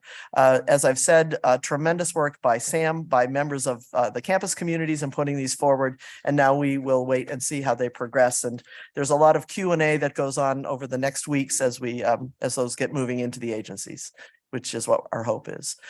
There's a separate part of the process, different from the congressionally directed spending, but very much in the same family of programmatic increase requests, which is led by the University of Maine in consultation with our Washington-based government relations staff. We've been doing this at UMaine for many years. That's funding in R&D, where it's a different kind of an arrangement directly with an agency in the appropriations process and their programmatic funding. And 25 projects after a wide call. This was a system-wide call as well this year. We've been working to open that up. These have to be quite detailed. They're multi-year their R&D requests, often for facilities, and the requests range, as you see here, from $1 million to 25. And they tend to go to agencies with whom, as it happens, the University of Maine has worked for a long time: Homeland Security, NIST, Defense, Energy, and so forth. So there are researchers increasingly from other campuses, and in this batch, UMA, USM, and UMPI all have researchers in that batch. But I did say that I really wanted to talk about EPSCoR, the established program to stimulate competitive research overview for you today. Just a quick history of this. It used to be called the experimental program to stimulate competitive research. NSF was at the forefront in changing it to established because it had been going on since 1980. So it seemed even in the mid 2010s that we needed to change it. It's about research competitiveness for federal dollars from states that typically don't do well in competing for federal funds. So established by the Congress in 1980. And basically, to be an EPSCoR state, over the past 5 years, the total NSF funding that you get has to be less than 0.75% of the total NSF budget, which is approaching $10 billion now. So if you're a state whose NSF funding comes in lower than that, you become an EPSCoR state, which means you're eligible for certain additional funding from the federal government to try to help your state build its capacity to compete more effectively. And Maine is an EPSCoR state, and I assume since the very beginning has been an EPSCoR state. There are 27 of them right now, plus territories. Sometimes states graduate, which means there are certain dollars then that they're not eligible for in this EPSCoR pool. And the idea is to spread the wealth and to be inclusive in the way that research happens across the country. There are several federal programs for EPSCoR. NSF has at least 3, and they've just announced 2 more. The big program is the Track 1 funding. Those are $20 million awards over 5 years. There are others that are smaller and more focused. NSF encourages consortia among their jurisdictions, and you can see a lot of the detail here about, about NSF's EPSCoR. I will say that we had a wonderful national EPSCoR conference this past fall in Portland. So we are a state that is showing great leadership in the national EPSCoR conversation as well. NASA also has had an EPSCoR program since 1992. And in Maine, the Space Grant Consortium led by Terry Shahada and colleagues originally from USM, that group administers the NASA EPSCoR programs for Maine. So we have had substantial EPSCoR funding in both of these programs over decades. And the idea is that it's meant to build the workforce, be inclusive and broad, and build capacity in the state. Here are the NSF EPSCoR goals. And you see what I've just said, really. It's about professional development, getting a workforce that is developed in the context of R&D so that they're ready to continue to build that capacity and to have economic development impact in the jurisdiction. Interestingly, at NSF, because this is about building capacity and building infrastructure and building a workforce. The traditional NSF, we're about basic research, has to meld with this more applied, more translational, and much more workforce focused blend. And NSF is getting, I think, very, very good in the last year or two at trying to figure out what that looks like. They've been granted an additional responsibility of spending some percentage of the entire NSF budget as part of the CHIPS Act in EPSCoR states. So there's an increased hope that more money will be coming in order to build this capacity. In Maine EPSCoR, we actually have a state office called the Maine EPSCoR office, established by statute. And that office is based at the University of Maine. It facilitates partnerships across the state to try to build our infrastructure. And it has several goals, which you see listed here. The traditional goals of EPSCoR. It's about infrastructure, broadening participation, and professional pathways. And here's our history in Maine, which has been very good. We've really only had one gap since 1980 in securing EPSCoR funding. These aren't entitlements or guaranteed dollars. You compete, and if you're not successful, if your proposals don't review well, you don't get funded. And we're seeing some of that right now, actually, in other states. But here's the history. It's in your materials. We did have a little gap, it looks like, between I thought we found this between 1987 and 1990. So not sure what happened then, but we've been consistent. And a couple of things that I would highlight.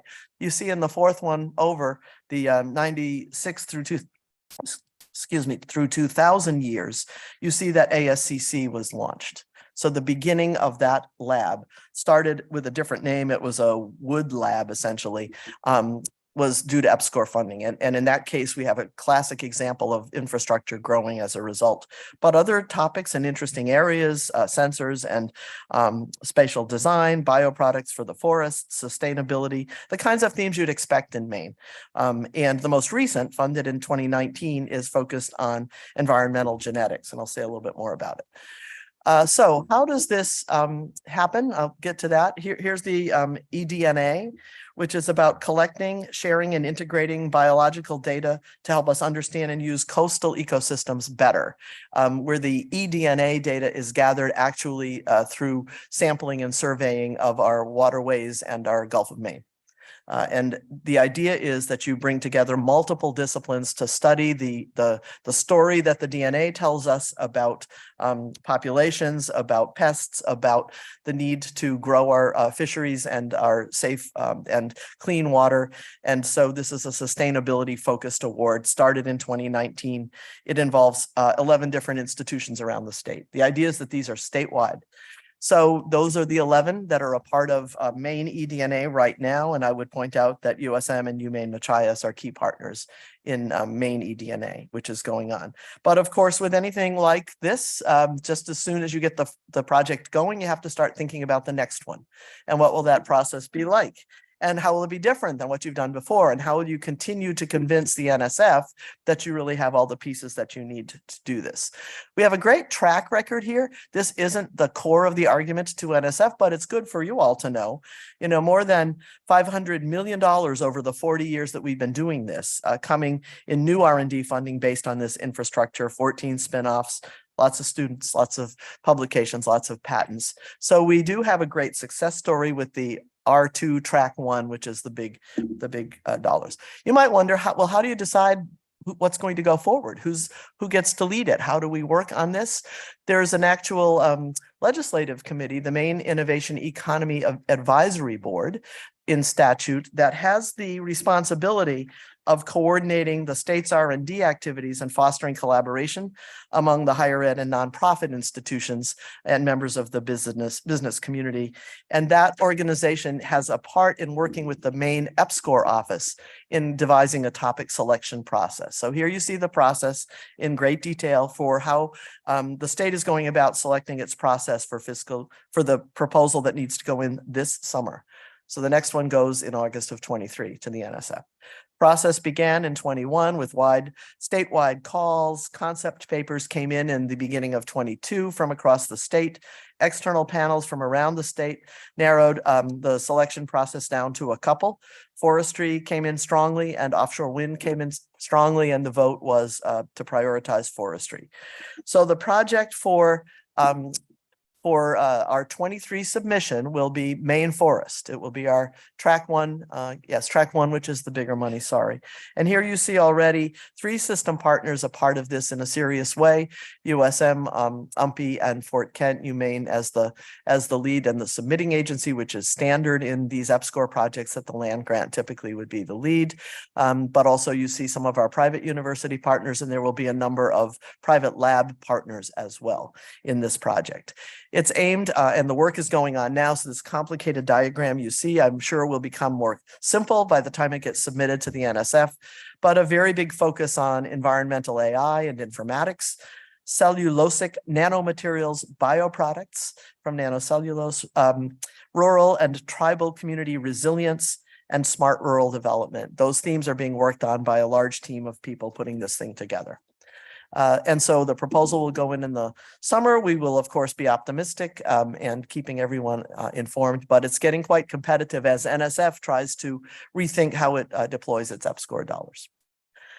Just another word about MEAB. So I mentioned there is this committee one of the statutory requirements of this committee is to create an innovation economy action plan, an S&T plan regularly. That committee has ebbed and flowed in terms of its membership. So the plan has been created. It's a 2023 to 2027 plan. It helps to guide the proposal to the National Science Foundation. And just very briefly, you see the goals of that plan, and we have brochures and we'll send them around.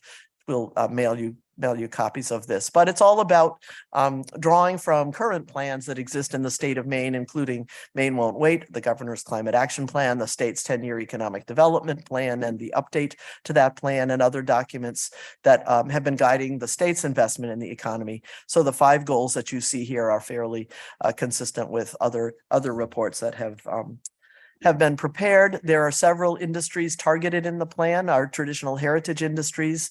But I would also point out that the high growth target sectors are one of the more interesting parts of the plan, I actually think. So you see aerospace coming in, bio-based alternatives, as well as human health and AI, and renewable energy. That's a very bright green when you show it on this. Here's the membership of MEAB. I am the chair of the committee. You see that a lot of these positions are by statute assigned to different organizations. It's a great committee that worked diligently on this plan. I'd single out Brian Whitney from MTI, who's essentially staff to the committee, and Shane Moykins from Maine EPSCoR, who is involved in the EPSCoR related pieces. But this committee has responsibility for promoting R&D in the state as well. So with that, I'll stop and pause and just say that all of our campuses have the opportunity to be involved in all of these pieces and are. And increasingly, as I work individually with presidents, we're finding, a balance for what's an appropriate level of R&D to the campus based on what their capacity is and what interests they have there. And that continues, and it's wonderful to be able to collaborate with everybody. Questions? Questions? Trustee McBann. Probably an unfair question, but of the 15 companies that have been spun off, any idea for the employment and the taxes that have been paid to the state of Maine? In other words, the financial benefit to the state of Maine. Do we have a ballpark number? I do not, and I will put Jake Ward on the spot. We don't, but you've asked similar questions, and so once you've asked them more than once, we get that we will put that together for next time, trustee. Yes, and thank you. Right, thank you. We can do that. Okay, thanks. Yeah, I think it's important to measure the economic impact, and that we market that economic impact to people in the state of Maine, where some people wonder why the university exists and what it does besides teaching students. Okay. And so you mentioned tax impact and employees and other kinds of benefits. Thank you. Yeah. We'll keep it on the agenda for. Fine. Good. Trustee Cates. President, let's comment a little bit about the federal environment in terms of research dollars. Is federal government making a continuing and a increasing commitment to research, or do you see that as somewhat in jeopardy, or where are we nationally? It's hard to tell. I think that certainly for the National Science Foundation and defense, where our system also, particularly UMaine, draws big funds, and energy, things look fairly positive, but can get tangled up in the bigger political issues of debt ceiling and other domestic spending, discretionary spending kinds of questions. What I do see in our system, if you look at what we're doing, what we're bringing in external grants, and what's available in the federal government, we're still not able, we don't yet have the capacity system-wide to get enough proposals in on those competitive awards to actually get as much money as I think we could be getting.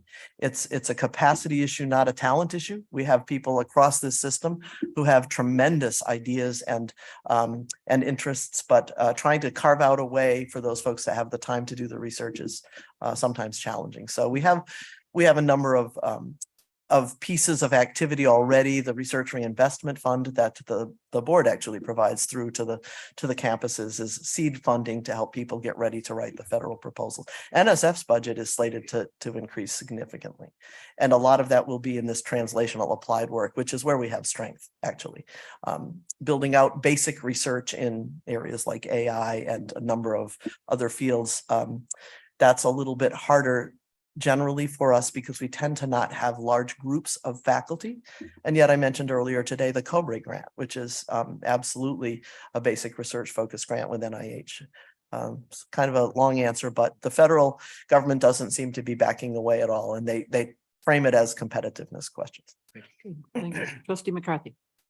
Yeah, I have a comment and 2 questions. So the comment is on I'm optimistic to see AI enabling technology built into the EPSCoR grant, because as we've seen in the last 6 months, the accessibility of anyone to be able to embed it into their work has increased. And so, while there might not be as much basic research opportunity there, for any researcher, accessibility has increased. So that's exciting. And, it's the moment of the iPhone for AI, I think we're in right now. And then following 2 questions are, how far is state away from 3% of GDP for research right now? And then 2 is for EPSCoR, is there an opportunity to invest in sort of capacity of infrastructure for research? Because as I see numbers of research dollars grow, I imagine keeping up with supporting that is really challenging. And so is there an opportunity to do that, or is it focused more at the research itself? So to your first question, well, first of all, yes, so exciting to see AI enabling technology. And Trustee McCarthy, if you get a chance to actually talk with him about the way in which his company is revolutionizing that in the healthcare fields, you should find out more. But yes, it's key for us. We obviously need to be there. And my opinion, we still do need enough basic research someplace in the system so that we can make sure that the applied work continues to advance. So I'd love to talk more about that. We're about at 1% of state GDP going to R&D, not 3%. The volume? Sorry, I don't know if I can. By sector? Is this a 200 million increase we need to make? It's, I'll look to Sam or Jake for that. Anybody know what the number is? And of course, that comes from we'll get that number. That comes from lots of places, right? It's private R&D investment, it's state investment, and it's university expenditures, and all of that has to come together. And we tend to be low on the R&D by private sector. And then to your second question about infrastructure, and I'm thinking the kind of infrastructure. So NSF uses infrastructure really broadly for people and for systems and policies and practices. But the supports that we see ourselves needing, and we're in great conversations with the system right now about this, are in matching dollars being available for people who are trying to submit a proposal and the agency requires a 1-to-1 match. And in facilities, instruments, labs, actual something sort of like bricks and mortar, but not quite. And so we're also trying to compete with other in other RFPs to try to get to instrumentation. And then finally, actual buildings and modern laboratories. That's harder. And a lot of our congressionally directed spending will help us there, but it helps us there usually in very specific applied areas in which there's great state interest, and not necessarily in some of the more basic. So that's a constant struggle. Trustee Michaud? Thank you very much. And I don't know if this answers Trustee McMahon's question, but that's been an issue that I've always been concerned on in the legislature, how much this research and development dollars are going to get into the economy. And I do know that the work that university is doing for research and development at the Old Town Mill, using waste wood and making fuel out of it, that process is moving forward. They're potentially going to be moving in Lincoln. A similar one is in actually East Millinock. It's a little different process, but the value of that is $150 million to build that plant, I'm told from the company. and about 50 or 60 direct jobs. And that's not Great counting numbers. the indirect jobs in the forestry and everything else. So, so I think it can have a Yeah. huge impact when you look at the economy of the research and development that's going on. So. Those are great numbers and clearly hearing from here that we need to have those and be on top of that and be able to be as quantitative as we can be on this. Any other questions? I had one, when the EPSCoR goes in August, what's the time period before what's the likely review process and when you might hear? It's a really elaborate review process. It'll be at least 9 months and possibly longer. Oh, sorry, Trustee Martin. So thank you for that presentation. This is very exciting.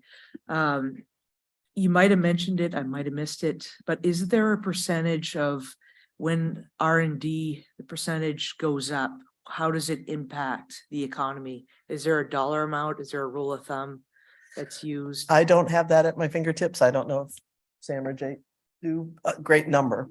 And I think a great number to know. We'll look at what that is, and there may be national numbers that vary by states. There are states that are just very different from Maine in that they have companies based there that have major R&D facilities in those companies, or they have state government hosted labs that are able to bring in a lot of federal dollars. And Maine has a different landscape, but that's an interesting question. Yeah, definitely look at that. Thank you. Anybody else? Seeing none, we look forward to the fact sheet on talking points on the ROI Absolutely. that the board can use to We're celebrate. those work. developing it as you speak. Yes, thank you. Thank you. Thank you.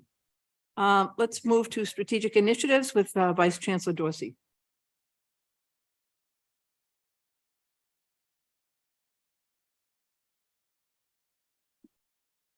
Good morning.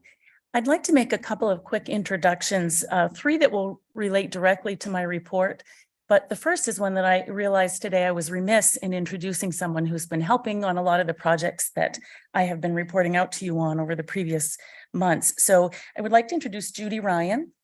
Judy, she is not a stranger to the system. She has had a long career at the University of Maine system, and she had retired and then agreed more recently to come back and join us as a consultant. She was working on a project for us in HR when our CHRO left to take a new opportunity, and she stepped into that role as interim CHRO and has been incredibly helpful in the work that we've been doing, and that we will have some reports for you on next month or at the next month at HRLR committee. So thank you very much, Judy. Sorry.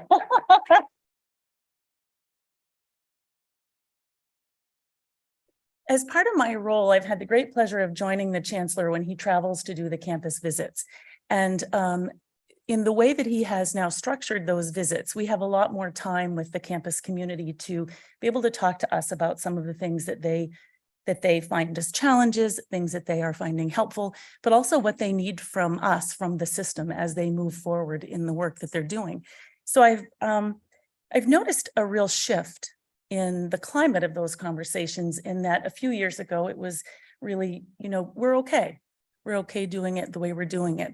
But over the last year or two, we're hearing a lot more about, as I think about it, this is a way that the system really could help what we're doing on our campus. And 2 of the areas that we hear most regularly, especially in the last round in the spring, the campuses were talking about how the system might be able to help in areas of enrollment or in areas of marketing, which again would relate more so to their enrollment and what it is that they're trying to do at their campuses.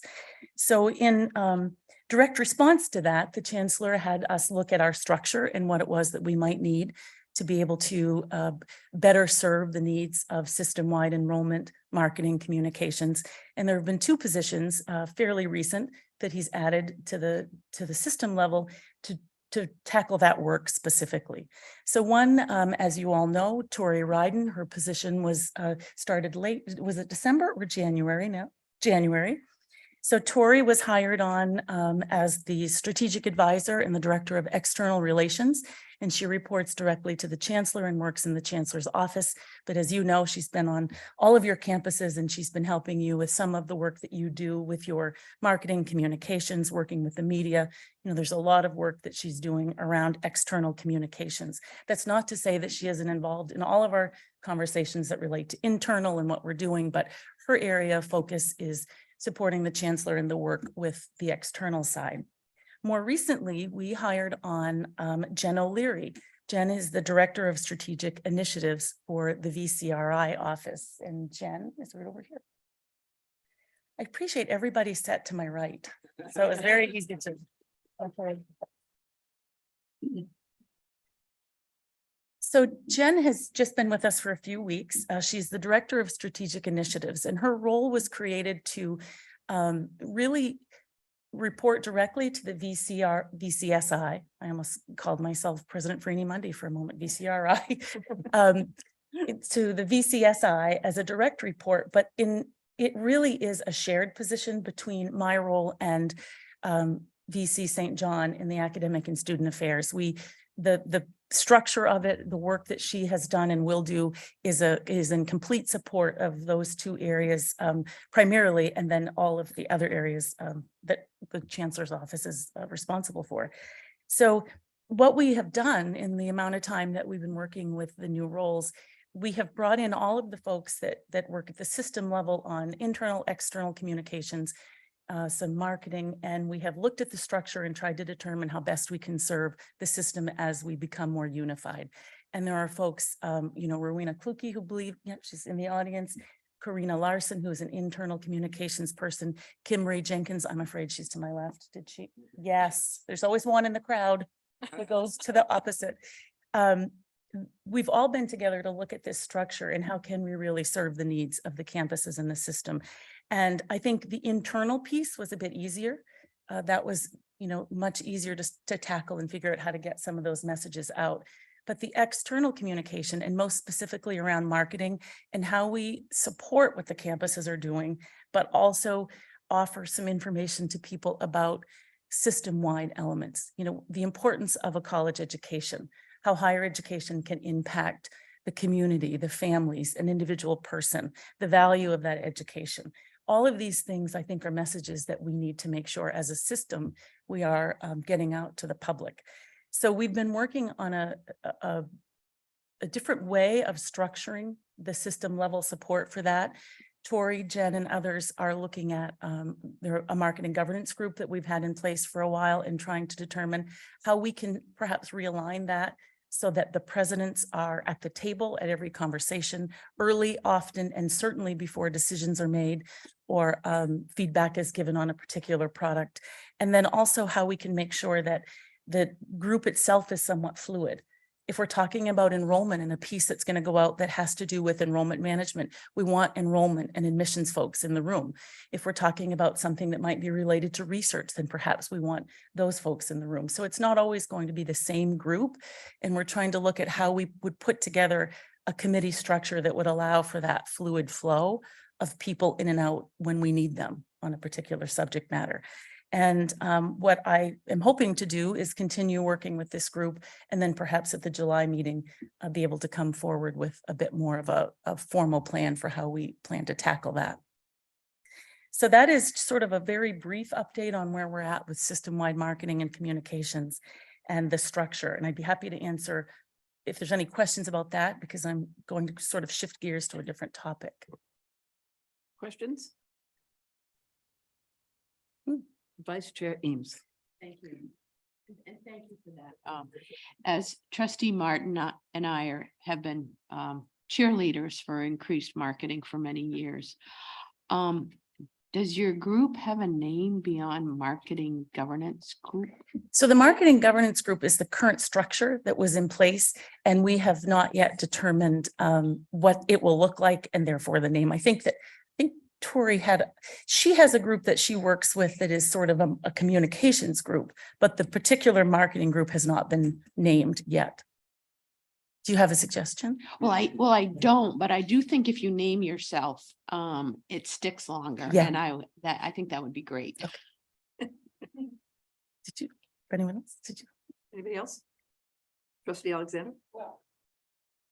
I understood, but I guess I'll ask, implicit in your future communications to us will hopefully be a marketing plan and approach for all the universities, for the system as a whole.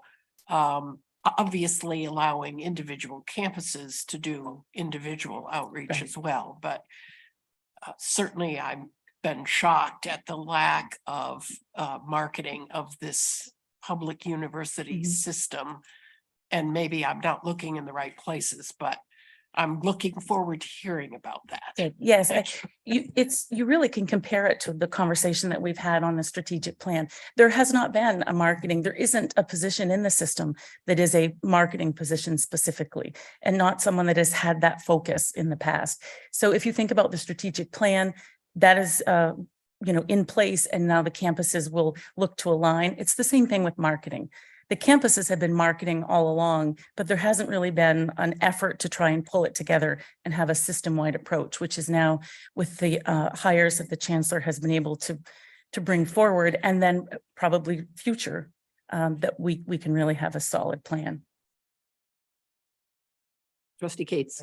I think a lot of us are very, very interested in this and anxious to see what you come up with. In particular, I don't have a sense of from a budget perspective of the dollars we're talking about, what we have been spending, and what you are proposing we spend, and also the breakdown between, again, system spending on the kinds of issues you were talking about, as opposed to individual campus marketing plans. So just look forward to seeing. Yeah, we can certainly add that to the report with the prior and current, although I will look ahead at Ryan Lowe, who I try never to make direct eye contact with when talking about the budget. I don't believe that we do have some funds available. There is a pocket of money that was given to this system to work with adult learners and some of those types. So there is money there that we've been able to start and begin some of this work with.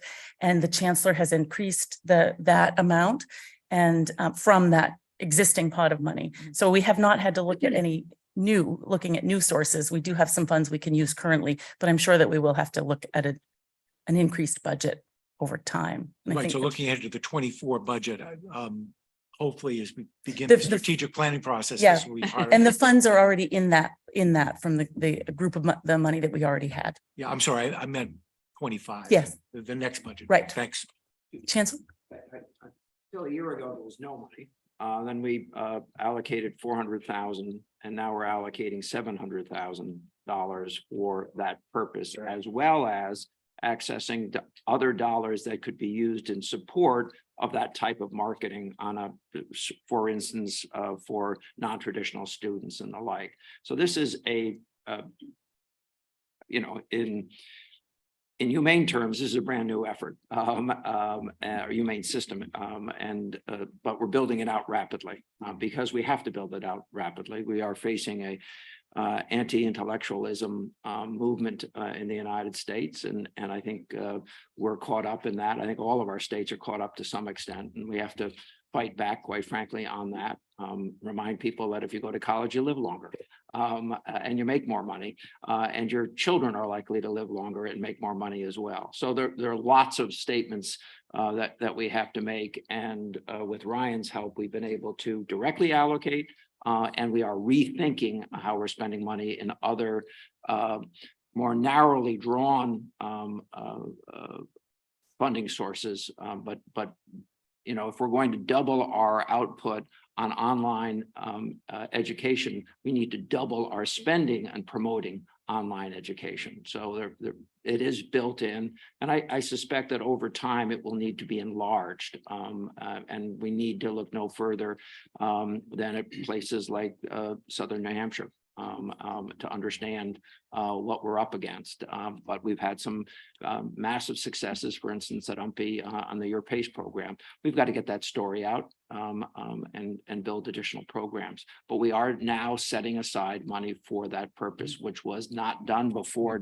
Back to Barbara's comment, that was not, before I arrived, seen as a responsibility or an area that the system would play a role. And we have decided to play a role.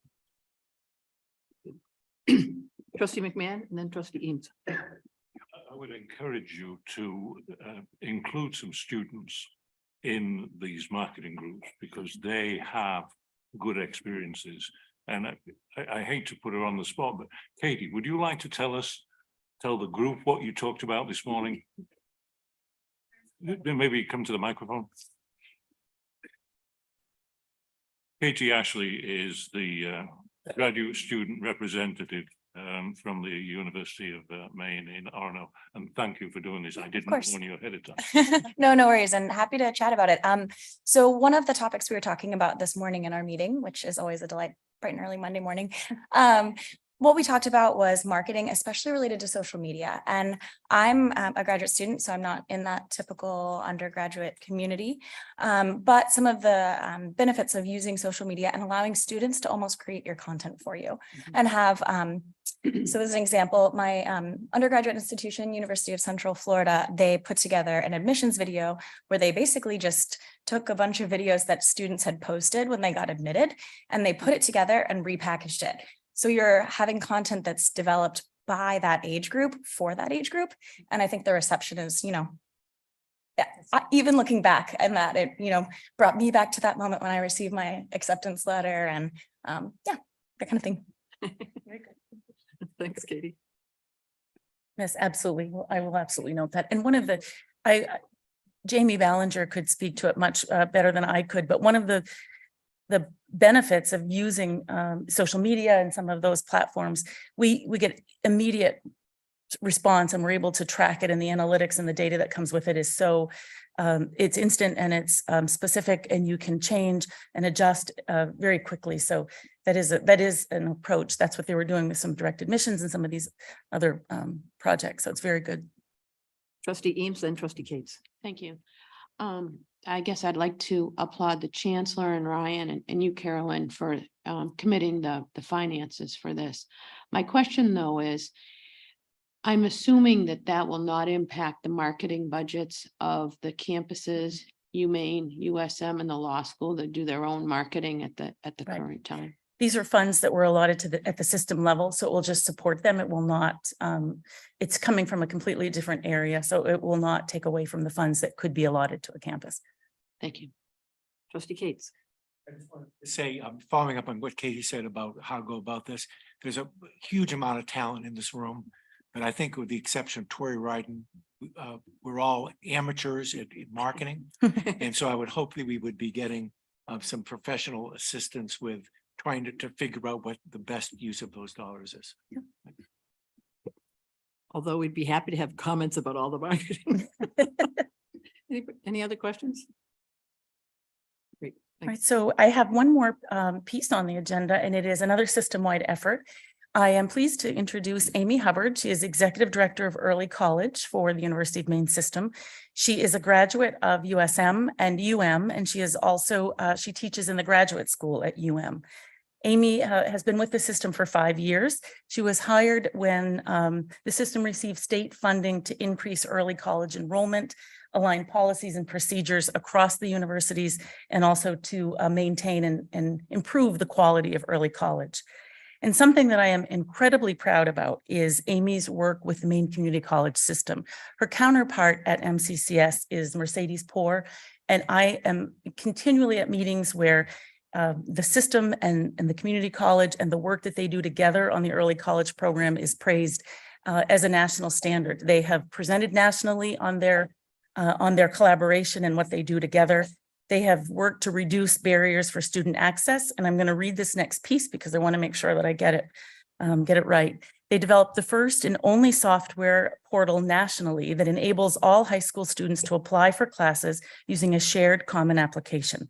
This portal has also been designed to facilitate collaboration with the Department of Education. It tracks credits while promoting early college pathways.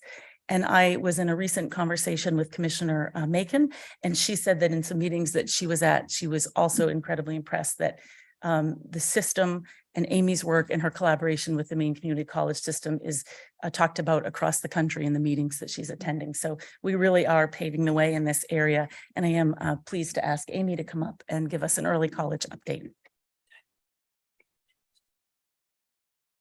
Hi, thanks for having me. I'm excited to be here and always excited to talk about early college. So I always start, I'm not sure who's running the slides, but I always start with definitions. I know there are some new board members in the room. And so there are 3 modalities of early college that we talk about, and the university system is unique in the space that, oh, right here. Okay, got it, thank you. We answered the question, you. Thanks. So 3 modalities, and the university system is unique nationally. Most programs have concurrent enrollment. So the fact that the university system has all of these modalities at a public 4-year institution, as Carolyn talked about the community colleges really paved the way in early college. So we're excited to be part of this work, but we're catching up to the work that community colleges have done nationally. And Maine is unique, the University of Maine system, in the work that we're doing in terms of having a 4-year institution. So we do offer online and on-campus programs. Again, that's unique. And those are courses obviously taught by college faculty. And then you'll hear about concurrent enrollment. And those are courses that are taught by college-approved high school teachers, and those are offered in the high school classroom. We also have Bridge Academy, and this is in collaboration with our CTE centers. So college courses for students in those CTE programs. This is primarily run at the University of Maine at Augusta, who does a fantastic job working with Bridge Academy. Just a quick side note on concurrent enrollment. This question comes up a lot about the quality of concurrent enrollment classes. We have been working for the past 5 years on aligning with national standards, National Alliance of Concurrent Enrollment Partnerships. And NECHI, when you ask NECHI what their standards are, they say refer to the national standards, which are called NACEP. So we're working on that. This slide shows our enrollment in early college, and this is the unduplicated head count. So in the early days, we had to decide how do we count students. And if a student takes a class at multiple institutions, initially they were counted twice. So what you're seeing is unique students. In the past, in 2018, the number of students that took courses at multiple institutions was 223. In 2022, we had 1,055 students taking courses at multiple institutions. So the number, add 1,055 to that total number would count our duplicates. What's really exciting, as Carolyn mentioned, collaboration with the community college system. For the first time now, we can report on the number of students that take courses at both systems, and that number is 1,066. So we are able to enroll students within our common shared application system and then track their progress in their early college courses so that we can monitor what courses they are taking, we can advise them, and make sure that those courses are purposeful. This slide shows enrollment following high school graduation. There's a lot going on here, but some pieces that I'd like to focus on. The first is the light blue that shows the early college matriculation rate. And you can see the black line is the matriculation rate statewide for Maine public high school students. And so you can see that the black line is going down, meaning statewide, fewer Maine students are going to college, but early college numbers are holding steady. And that does follow national trends where students who have these early college courses are more likely to matriculate. You'll see that gap. We don't have the 2022 data. We expect that soon, and that will be revised and updated as soon as we receive it. Nationally, the matriculation rate is 62%. So Maine is always, as I'm sure you know, lagging the rates nationally, but our early college rate, it has remained strong. Some interesting things to add to the enrollment. In 2022, there were 282 students that went to the community college system. And in 2021, 196, these are early college students. And then in 22, 844 for UMS. In 2021, it was 913. So in short, about 2% more of our students who matriculated went to the community college system. And so the suggestion may be that the free tuition at the community college may be driving some of that enrollment in the other direction.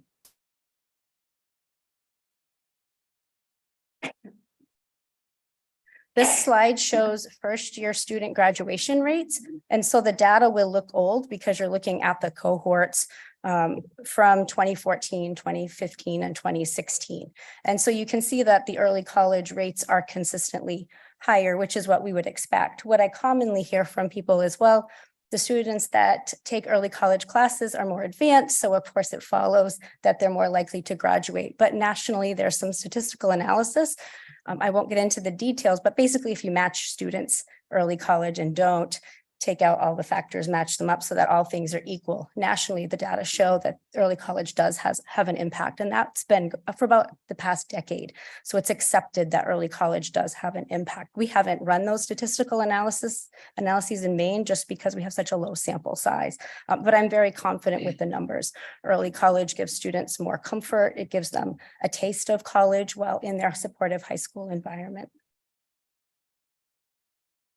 And then we've recently added some support to the system office. So all of the campuses have an early college office, and then we recently added additional supports at the system level with a student focus first. And so our early college initiatives have really been putting the student first, not the needs of the individual institutions, what will work most for students.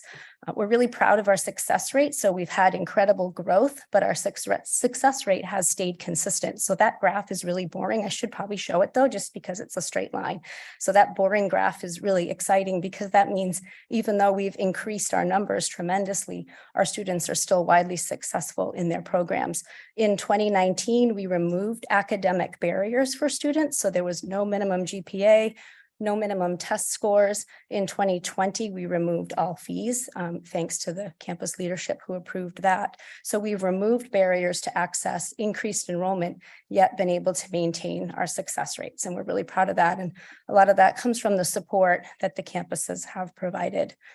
Last year, we added a position for the AP for Me program. So we also, in addition to early college, run an online program to provide high school students who might not otherwise have access to AP courses. So we have a position there. And then that person, Jamie Woodamore, also supports all campuses and all high schools as triage. Any issue that comes up at any campus, having a central person that our high schools can reach out to, that our students can reach out to, that our parents can reach out to. Troubleshooting has been tremendously successful, and our campuses. So our campus teams can focus on the students, and Jamie handles all of that for us. It's been wonderful. And then we're really excited. We just added Christy Alley just in the past couple of months. She's the advising and success coordinator. She is an experienced advisor, and she's going to help provide transition support for students who are matriculating. So we're really excited about the direct admit program. Early college is helping to pilot that, focusing on early college students. But again, we want to make sure those students aren't successful. And if it's students who hadn't already applied, those might be the most at risk for summer melt. And so Christy is going to be working on a plan to contact those students. For all of our early college students, we are their first point of contact. So it's a comfort zone for them. So she's going to be working on that. Also, 91% is great, but there are 9% of students who aren't successful. So we're going to be working on targeting those students and coming up with a plan to make sure that we can make up those credits. And then direct student advising. So she is available for one-on-one advising directed students to early college pathways. So we want to make sure that students are taking their credits with purpose. Prior to our system initiative, we'd hear from schools, we just encourage students to take all the credits they can because that's great. And then they matriculate and learn that their courses have to be in an academic program, and that's an issue. So we want to make sure that we're very fiscally responsible with the state allocation and making sure that student credits are going to transfer into an academic program. And it also gives students a chance to test the waters, try out a course. I don't like that course. That's great. You didn't pick that college based on that major. So that's really exciting as well. And then finally, update on Let's Get Ready. So we also recognize what early college can do and what it can't do. So focus on matriculation. This is something I know that is important to everyone. We partnered with Let's Get Ready last year, and it was great. We had about 50 students apply, and we realized that we could be serving a lot more students, and the students who need it most probably aren't applying. So with Carolyn's support, I said, hey, why don't we just enroll everybody? And she said, let's do it. So we're really excited about that. So in the fall this year, all of the seniors that are taking early college classes are automatically enrolled into Let's Get Ready. It's text-based advising and support. There's a curriculum, so it's timed with college admission. You should be looking at colleges now. Now it's time to do your FAFSA. You need to be working on your essay, and it's peer mentors who are in college. And this is going to follow the students for 6 years after they graduate. So regardless of which institution they matriculate to, this service will follow them. We've committed to 2 years, and we're working with Let's Get Ready to guarantee continued funding so that we can continue to offer that. And as you can see, their success rates are really high. So I'm really hopeful that combining their success rates with ours, we can really move the needle. And I will be working with Tori Ryden on promoting this. We've been really careful about promotion because early college enrollment continues to exceed state funding through the Aspirations program. So it's the constant balance in collaboration with the Department of Education. Our growth is exceeding the funds available, so we don't want to promote our program, but at the same time, we're doing great things and we really want to talk about it. So this final slide is just, here's everything that you could imagine and more is available on our website. The Early College 22 report will be out soon as well, and that will be posted on our website. So I'm happy to answer any questions. And Carolyn, if I missed anything, please let me know. Great, Amy. Thank you. Questions, early college questions? Thank you very much. It's really clear. Good report. Thank you. Great. Okay. Another drum roll. The Vice Chancellor of Finance and Administration with his updates and the budget.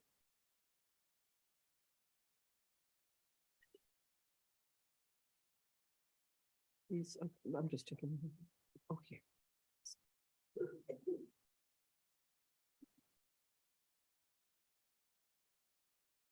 Vice Chancellor Lowe. Thank you.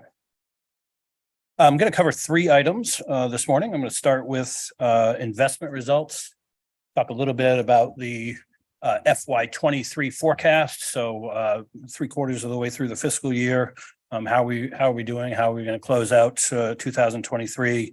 And then look forward to talking about the FY24 budget.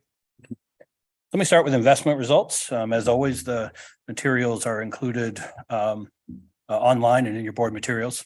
The managed investment pool with a market value of 357 million saw a gain of 2% for the month, bringing the fiscal year to date gain to a positive 6.9%.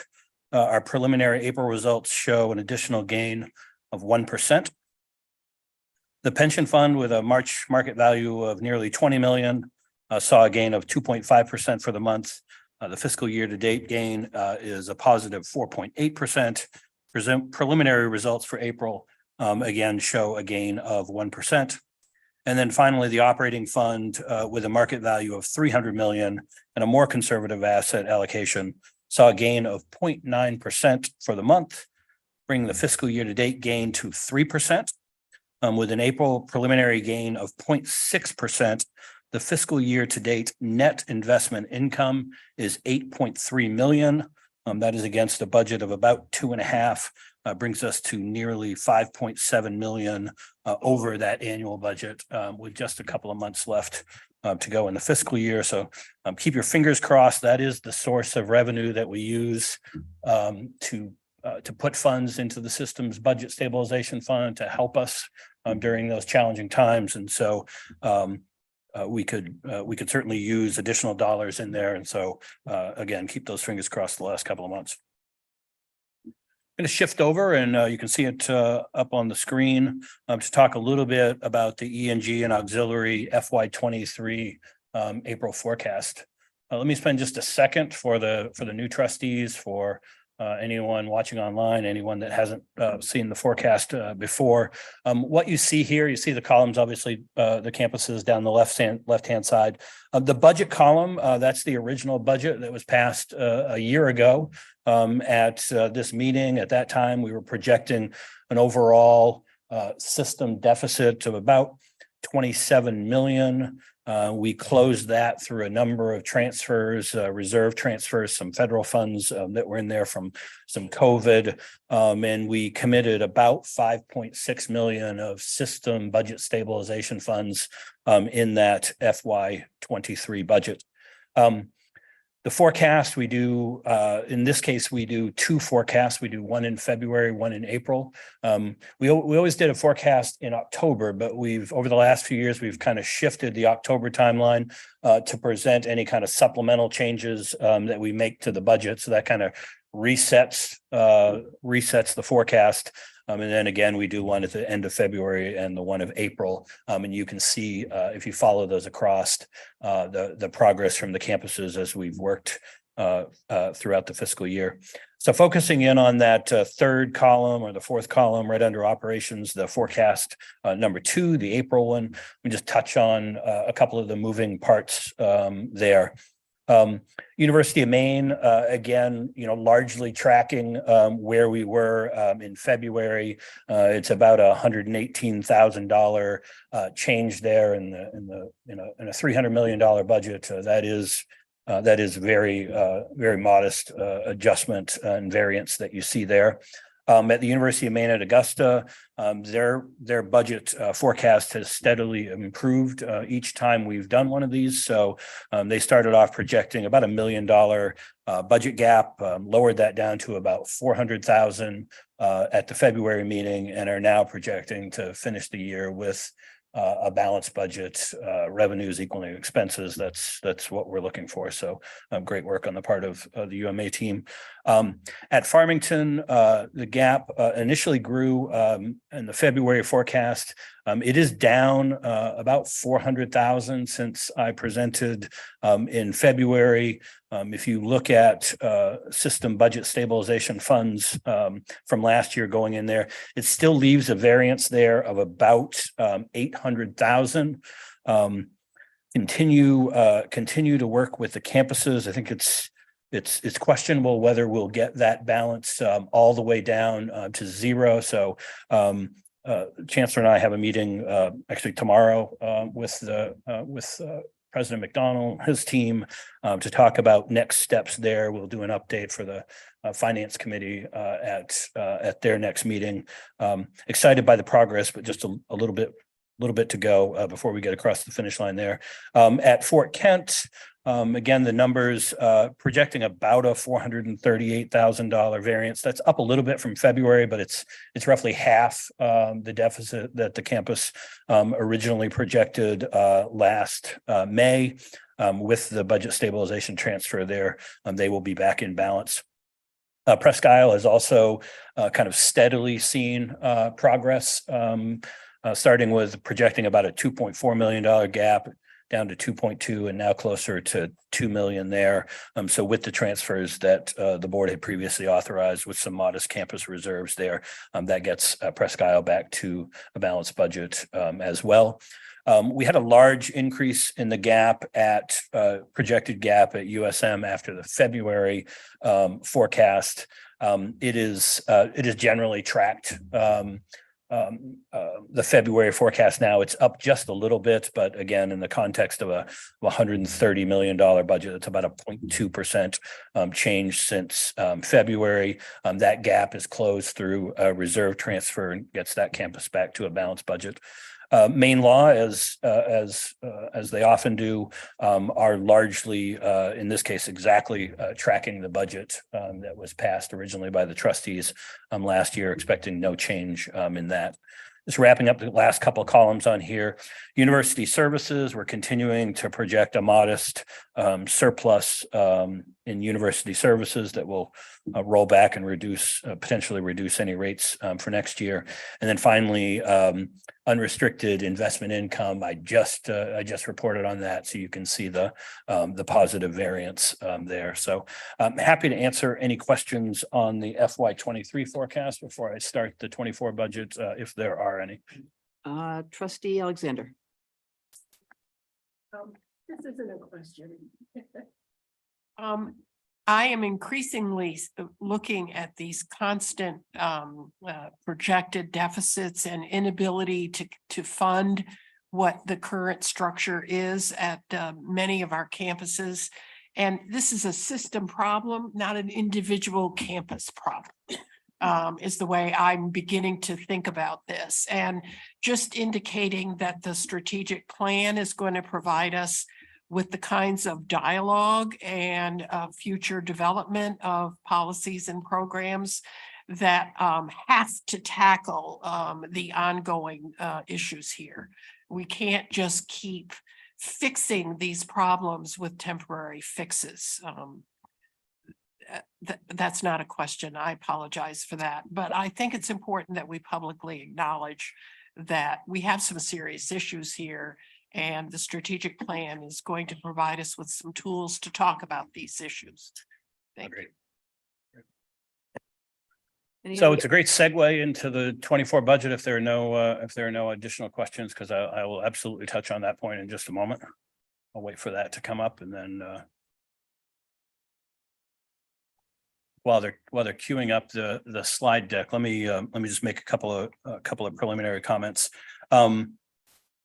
Just really excited to be here to present, I think, the final version of the FY24 operating budget. I want to thank the presidents and the campuses for literally the months and months of work that went into this. We started this effort literally almost 10 months ago.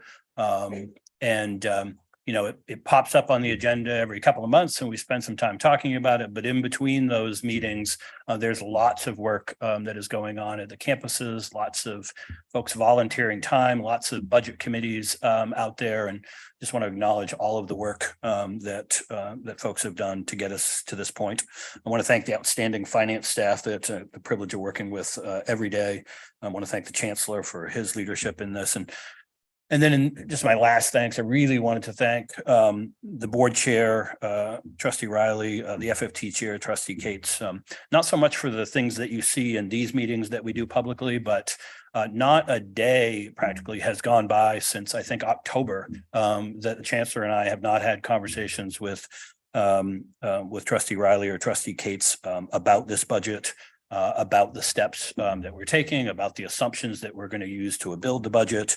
It's not a perfect budget. It takes a lot for me to admit that, by the way, but not a perfect budget, but it's definitely better for the contributions that the two of them made. And I wanted to acknowledge that before I got into any of the details.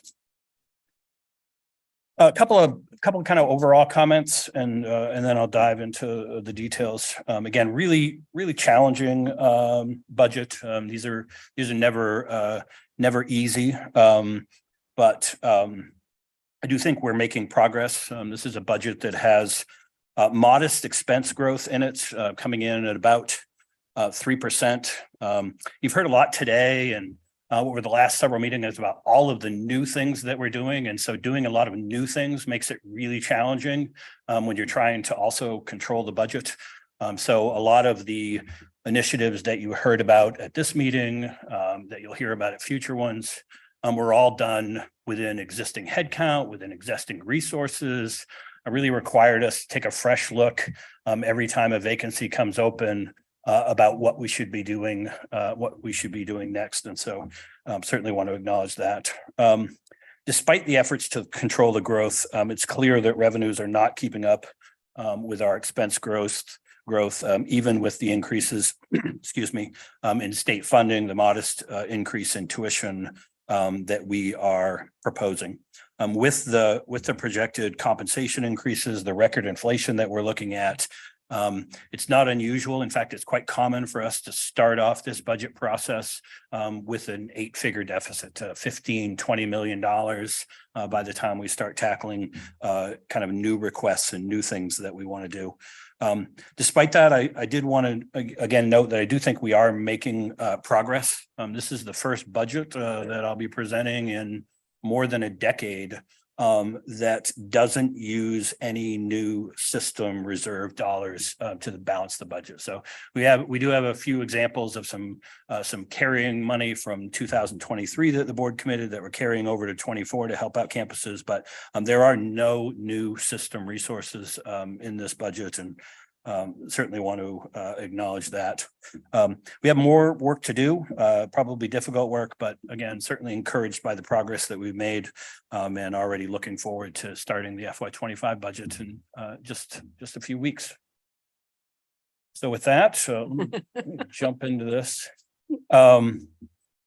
So I want to talk again, as I kind of roll through this. I won't spend a ton of time on all of these. This is the third or fourth time that a lot of you have seen these slides, but this slide right here is simply acknowledgement that this is a long process that we do. It starts early in July. We spend a lot of time working with the campuses and the chief business officers to develop the assumptions that we're going to use. We enter this campus budget development phase, this kind of quiet phase where the campuses out there are really doing a lot of work, having lots of conversations.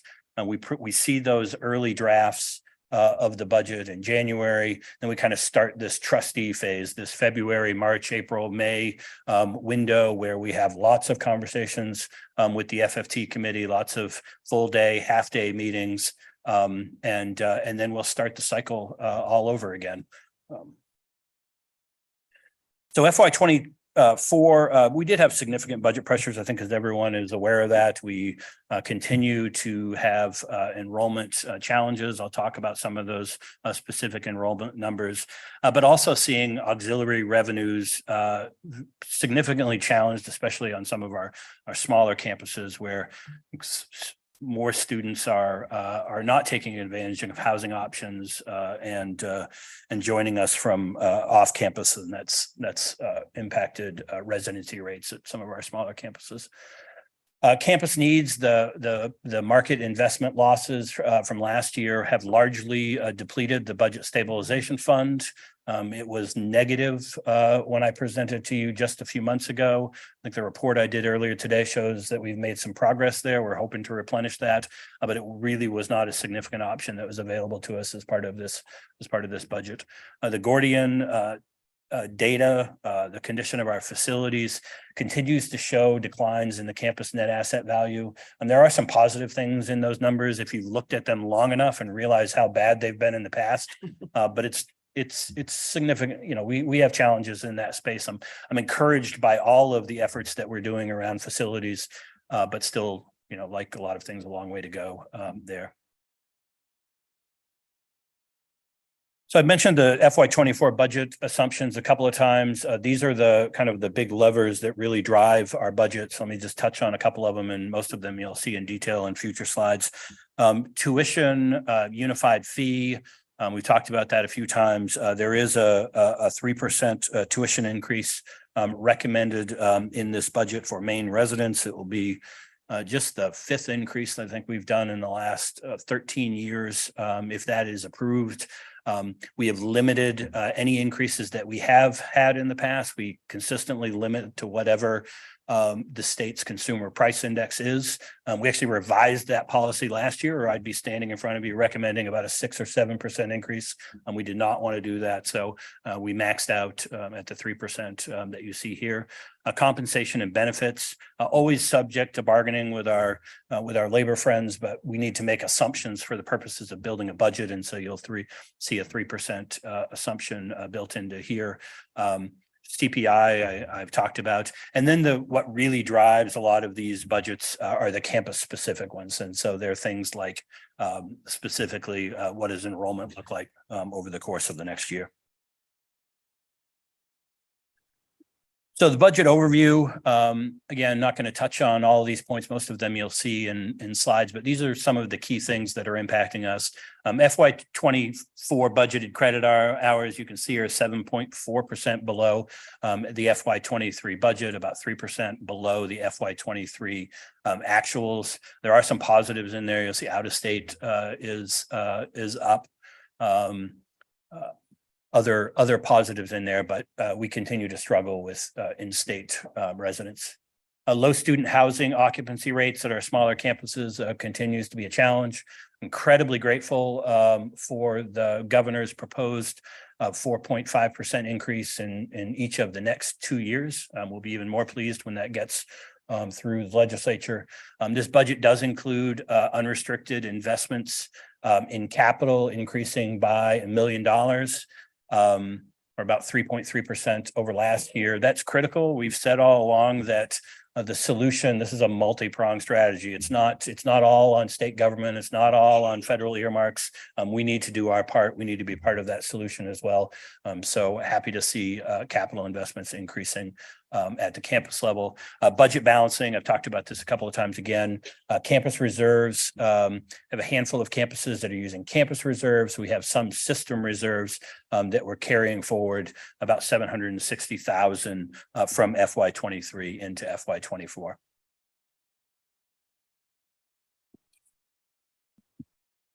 So this chart kind of mirrors the budget forecast that I just did. It's set up in a similar way. This is the initial budget that we presented in March.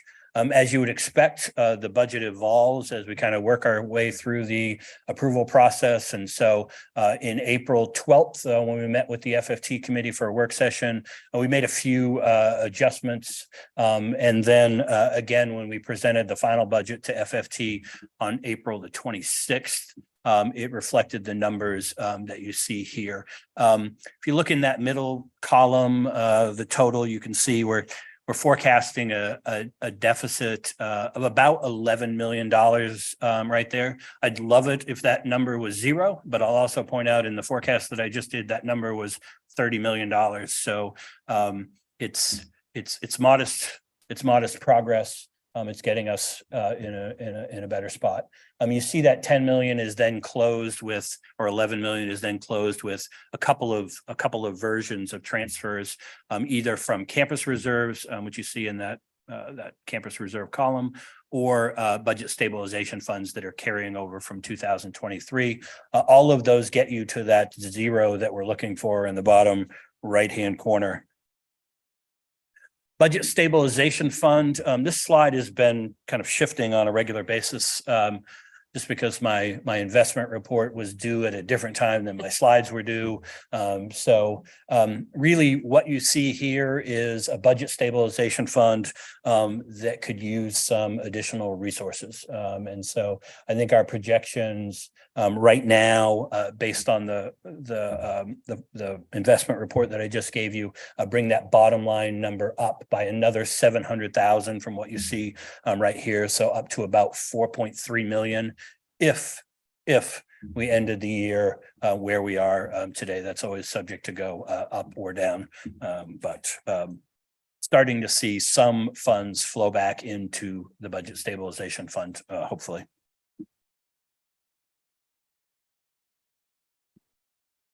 E&G state appropriation. So again, highlighting the state's commitment. Historically, it's struggled, and that's not a criticism. I was a finance commissioner during many of those flat and declining years, so it wasn't for a lack of love; it was a lack of resources. But we have been very fortunate, say over the last 6 years. Really appreciate the great work of Governor Mills's 2 budgets, the bipartisan support that we received, the great advocacy that we get from Sam Warren and others in the legislature. You can see if the governor's budget flows through as proposed, our FY25 base budget will be about 240 million. That is a significant increase from where we were just 4 or 5 years ago when we were in the 180 range. about a 27% increase in funding over the last 6 budget years. So again, very thankful for that support. Nonetheless, the support's not keeping up with the rate of inflation. You can see how our buying power over the years has been dramatically reduced. Again, getting much better over the last couple of years with the increases that the governor has proposed, but still a significant variation there if you track buying power. To highlight the main economic improvement fund. So again, we looking at the governor's proposed a $3 million increase in her budget. The legislature recommended actually bumping that up by another 3 million. So we'll see how that plays out. But this gives you the allocation by campuses and by sector, as well as the small campus initiative down below. And if there are additional questions on this one, when I wrap up, I'll certainly defer those to President Farini Monday. UMS enrollment. So again, in your packet of materials, you have this information by campus. But again, as I touched on, overall credit hours are down about 8%. Over the last 4 years, down 3% compared to FY23 actuals. You see a growth there in out of state compared to last year's actuals. In state continues to decline. It's down 19% from 21 through 24. But you do see the early college growth, academic partnerships growth. So there are some positives in there, doing a lot of good things, just waiting for those results to kind of catch up. Residence hall occupancy. It's nice not to be talking about COVID occupancy levels. And so you'll see in 2024, we are projecting system-wide about an 88% occupancy rate. It varies, as you would expect, between campuses, about 49% at Fort Kent. Typically, we hover at about 100 or even more at campuses like USM. The bed numbers, the occupancy numbers, you can see, or the capacity numbers, if you will, are up. Largely because of Portland Commons coming online. That goes down a little bit because of a couple of halls at UMF that are offline, but excited to see the new facility in Portland up and running, or will be up and running. So before I get into the next piece, did want to touch on the things that we are doing internally to maximize, to use our resources as efficiently as we can. And so one of the things we did was we took a look over the last couple of budget years, or what are the campuses doing to be again as efficient as we can with resources, with whether they're state resources, whether it's student tuition dollars. And so put together kind of a short summary when we presented to the FFT committee on the 26th of April. We had these broken out by individual campuses. You can still find those in the appendix, but just really kind of put together a really quick summary of this. At the system level, you can see more than $13 million just in the last couple of years, broken out into a variety of categories. So financial management, cost reduction, so those kind of initiatives, but we've also done a lot of restructuring. We've been at FFT and the full board to talk about energy savings initiatives, space utilization, space reduction, and certainly Jeff has talked about instructional and academic efficiencies a number of times as well. So again, really just wanted to pause at this point in the presentation, really spend a little bit of time talking about some of these efforts. They are, I'll say they're probably much larger than this. This was really an effort of us going back and looking at the last couple of years, but we have several initiatives that span multiple years that we could add to this as well.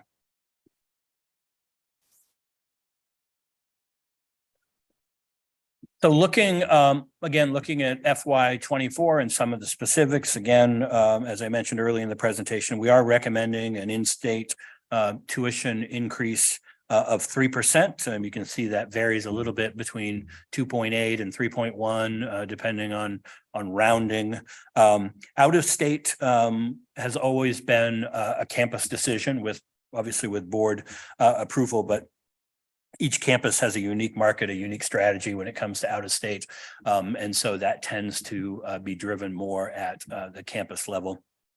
And so you'll see those adjustments there.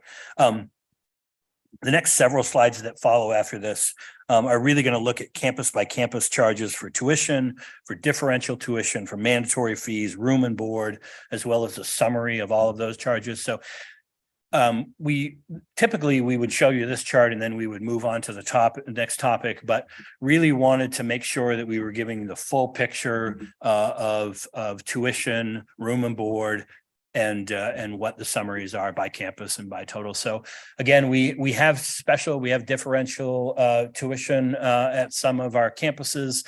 This is our first. Not all of these are actually new requests. In fact, most of these are existing differential tuition rates, but this is really our first time in going out to all the campuses, pulling all of those together and kind of putting them all in one place. Really did that in the interest of transparency, and this is a slide that we'll continue to use on a going forward basis. Mandatory fees across the campuses. Again, you can see them here broken out by campus and by specific fee. We are in kind of a transition phase with the unified fee at the University of Maine. Some of you may recall a couple of years ago, we rolled that unified fee into the tuition rate. We want to do that. Quite frankly, we want to do that at all of our campuses. It's really a PR challenge because the first time you do that, you get the headline that says your tuition went up by 10%, even though the student is paying the same and we're just presenting it in a more transparent way. So we'll take some lessons from the way the University of Maine rolled that out a couple of years ago. I had a very public process for doing that, met with student groups, explained what the changes were, and really did a great job of rolling that out. And we'll look to continue that likely next year when we present the 25 budget. FY24 recommended room and board rates. We always want to highlight the room and board rates because it's a significant cost. It's surpassed tuition at I think nearly all of our campuses. And what you see here are generally rates that fall between the 2 and upwards of at 10% at Machias. And this again just shows you last year's rates compared to the new ones in 2024. Annual comprehensive student charges. So again, this looks to roll up tuition, mandatory fees, and room and board. You can see the increases here, both in-state, out-of-state, as well as graduate and law. Average annual tuition growth rate. So this is a chart we've been doing for 5 or 6 years now that just really compares us to other systems, other states across the country. You can see overall, when adjusted for inflation, tuition is down by about 5% over the last 5 years. The unique thing about this chart, if you've been around a while, is that there are a lot of states now, pointing down. When we first did this slide, it was us, it was New Hampshire, it was a couple of other schools that had publicly disinvested in higher education and showed some steep drops. Now you can see a general kind of trend of a lot of states rolling back tuition increases. This is in-state tuition as a percentage of ... We have showed you this for the last 10 years or so with Maine per capita income. We also did it this year with Maine household income as well. I think both of them largely track. Household income is a little more up and down over the last couple of years. But you can see by any measurement, in-state tuition as a percentage continues to decline. We have looked at this across New England because again, it's No surprise that our per capita income, our household income is going to be lower, significantly lower in some cases than some of our New England counterparts. We fare very well, again, as a percentage of either one of those. We are the lowest or next to lowest in New England for each of those. A big portion of this budget is attrition. So again, that is really just managing vacancies along the way. We recognize in this environment that we're always going to have even more so than we've had in the past, this kind of churn of employees leaving maybe sooner than they had in the past, and then us taking longer to find a good applicant pool and eventually get through the hiring process. So in this budget, you'll see about including the impact on wages, including benefits, about $12.3 million in this budget associated with attrition savings. I'm going to cover a couple of these slides related to capital funding, but then I'm going to ask Nate Harris to join me and talk a little bit more about kind of what we have coming up next. We spent a lot of time on this board over the last 15 years or so, really focused in on the condition of our facilities, how much we are putting into depreciation one year compared to the next. And so we want to highlight that, but we also want to talk about what we're going to do in the coming months and in FY for the rest of FY23 and into FY24, what we've got planned for continuing to update the board on our progress here. So you'll see total investment increases up about 3.3% in this budget. Overall, our depreciation expenses are up by 3.7 million. That simply a reflection of new facilities coming online. So think to Portland Commons. We've brought the engineering building online here at UMaine. That increases the value of the portfolio, means we need to put more money into depreciation. E&G and auxiliary budgeted capital investment approaching about $20 million. Funding through debt services up by about $2 million. We're funding about 72% of that total depreciation expense. We tend to hover in that 60 to 75% range over the last decade or so. It is down a little bit in this budget, again, because of the new facilities coming online. It will be critical for us to continue making investments in this, as we spent a lot of time talking about all the capital investments that we're going to make over the next several years.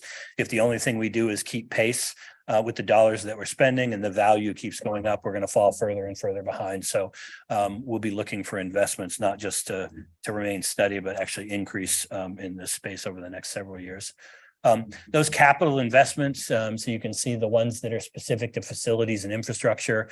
You can see those in the left column, equipment and vehicles, and then capital reserve deposits. So this gives you the detail by campus and then by project type. And ties into that roughly $20 million that you see in the bottom right-hand corner of this chart.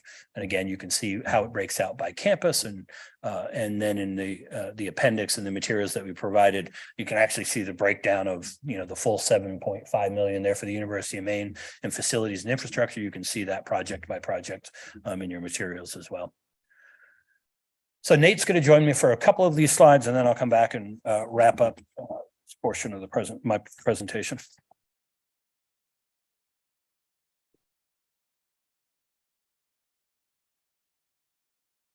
All right, well, good morning, and thank you, Vice Chancellor Lowe and trustees, for giving me a few moments of your time to talk about the capital plan and where we sit right now. And today's focus, as Vice Chancellor Lowe said, is really on the operational funds that are going towards the capital plan. So these are the E&G and auxiliary funds that are going to support that capital plan moving forward. And then in the coming months, we'll be bringing additional presentations and reports to you to show this capital plan with all the funds that are going towards this fiscal year, or upcoming fiscal year, I should say, and then the 5-year plan. So just real quick, this operating funds, we're looking at $14.5 million coming from the campuses to support the work of their infrastructure and facilities. Now, historically, operating funds make up about 10% of the overall 1-year capital plan. So we're talking about a small percent, but it is an important percent, is the part that they're budgeting and taking from their own funds to put towards this critical work. As you can see, this chart up ahead, up in front of you kind of shows you the overall breakout of the projects by dollar value they're going to spend in this coming fiscal year, and gives you a sense of the priorities and the weight of effort that they're putting against different types of projects. And so just to kind of go over, because sometimes we get questions about what do these categories mean, I'll just go over these really quickly so everybody's on the same page. So starting at the top. Renewal projects. These are your painting projects, repairing the flooring, new carpeting. So it's cosmetic, but it is important as far as the feel of the building when you first walk into it. Grounds infrastructure is predominantly paving projects. There are other things, particularly you think about roadways, walkways, and parking lots. Your utility infrastructure, these are all the things that tie the facilities together, whether it's electrical distribution, water, sewer, heating. And so it's all that external pieces that help each facility function. We have the new facilities. I don't think that needs any explanation. And then building systems, which talk about your mechanical, electrical, and plumbing systems within that facility. Building envelope, you can think about roofing, windows, and facade work.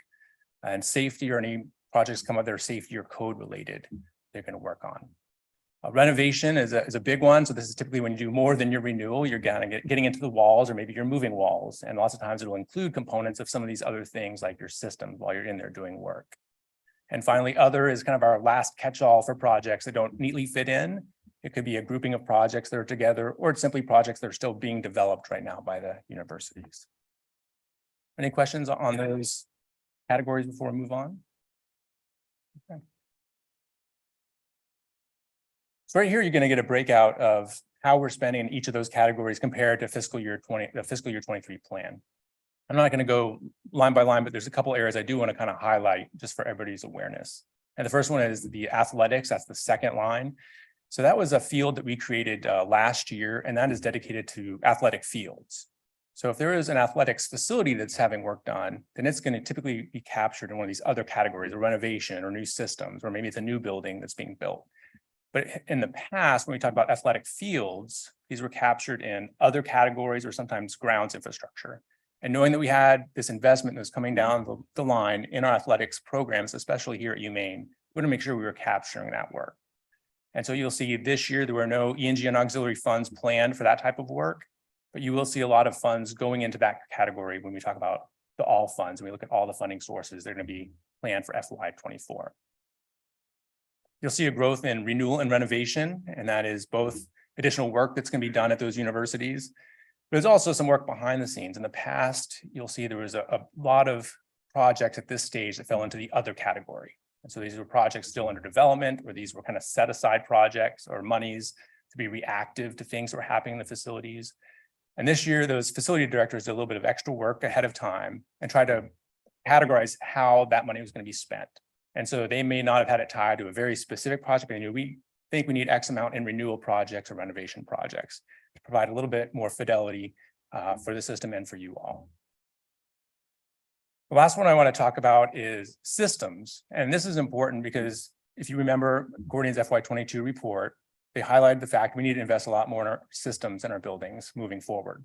And so you can see that the universities are in fact doing this. And if you spring back to about this time last year, as we were talking about the FY23 plan, we planned historic investment in systems, largely funded through HERF funds that a lot of the universities had.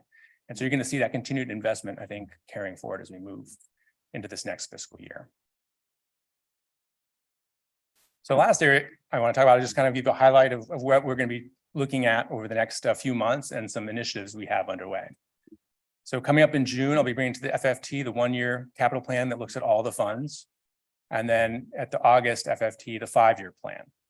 Now, parallel to this, we're working with Gordian to develop a portfolio view of our facilities. So right now, when you look at the Gordian report, you kind of see an overall campus level NAV, or you see the system level NAV. And at the universities, you can dig in and say, okay, what is that building and what is its age and what is its NAV? But there's really nothing in between. And so the portfolio view is going to take the buildings and look at how are they predominantly used and categorize them as an academic building or administrative building or residence hall. And I think this has a couple of benefits for us and for the universities. One, it's going to allow us to look and see in those categories, are there areas that are behind the rest? Are there older buildings, let's say in residence halls or lower NAVs that are academic buildings? And why is that? You can also then look within those categories and see if there's outliers. If you look at academic buildings and you see some buildings that are much lower than the rest, and start asking those questions. And this, I think, will be an important decision tool that universities can use as they look at how they spend their limited resources. How important is this facility to our program, or this even portfolio to our program? And are we going to invest in it, or are we not? And we're going to use that money in some other way. And so we look forward to kind of bringing that information to you all in the future this summer. A couple other things we did new this year. We produced a capital advisory note that went out to the universities as they started building their plan.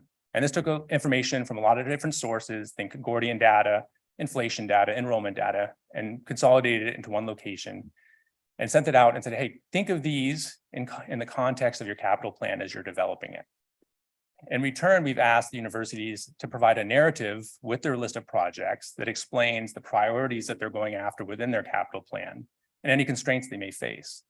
So as you can imagine, the narratives associated with the one-year capital plan, I expect to be fairly tactical, very specific projects and short term. But ideally, as we look out at the 5-year plan and look at those narratives, they'll be more strategic in nature and identify some of those big moving priorities that they have and how they're trying to get there. Unless anybody has any questions for me, I'll turn it back over to Vice Chancellor Lowe. Questions? Thanks, Nate. Absolutely. My last few slides, and then open it up for questions. I want to just talk a little bit about, all of that work that we've done rolls up into these next 3 slides. You have the individual campus numbers in your materials as well, but just highlight a few things on these next few slides. I think there are some positives in here. If you look at the pie chart in the top left, that's really our E&G revenue source. And so think of the 44% as state support and the 47% as the student share. At different points in time, that state share has been as high as 63% to 33% for the students, and it's kind of shifted.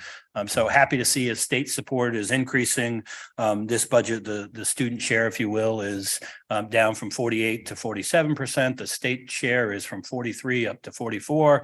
We'll hope we'll continue those trends over the next few years. Compensation is trustees are always interested in what percentage of our budget is compensation. You can see that at 72%.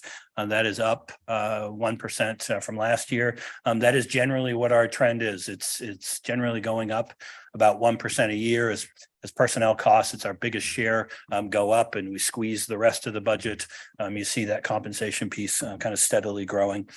Tuition fee revenue is up 2.6%. If you've got really good eyes and you look up in the top right, that is a combination of enrollment changes and then the changes in the rates that we saw, and waivers and scholarships down. I mentioned the compensation being up. That's offset by the attrition that I mentioned earlier in the budget.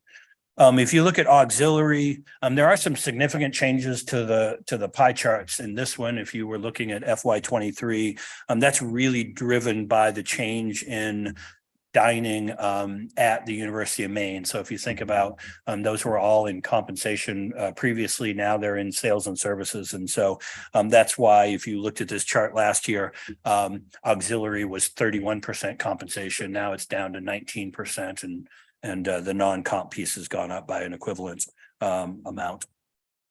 Room revenue, you'll see, is up substantially. Again, some of that is related to rates, but the biggest piece of that is the new facility at USM coming online. And then to wrap up, this is the total E&G and auxiliary budgets. It is a $627 million expense budget. The one number I would point you to is in the FY24 column, the very last one, 0.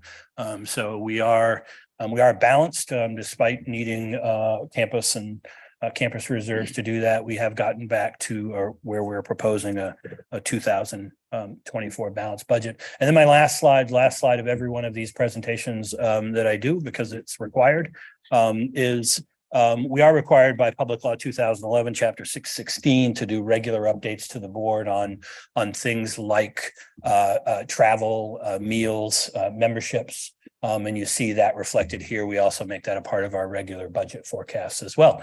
So with that, Madam Chair, all wrapped up and happy to answer any questions. Thank you, Ryan. It's, this is tough stuff, and I really appreciate all the work that's gone into it, Roger's leadership in FFT.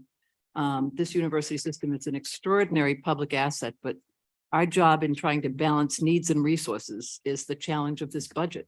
It's not going to change until, the strategic plan kicks in and we can really take on this activity. But I want to assure everybody that the work that's gone on, and there's been so much of it, before we reach the conclusion to raise tuition, is significant. We first look at our own belt tightening, and I think this is the first time we've shown an efficiencies chart.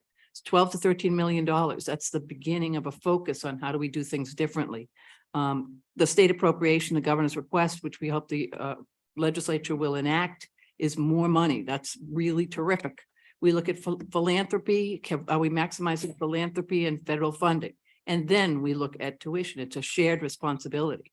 And I think in the headwinds of an 8% inflation and these enrollment challenges, I think that's where the FFT came to recommend a tuition increase. But it's part of a whole, and we don't go there first.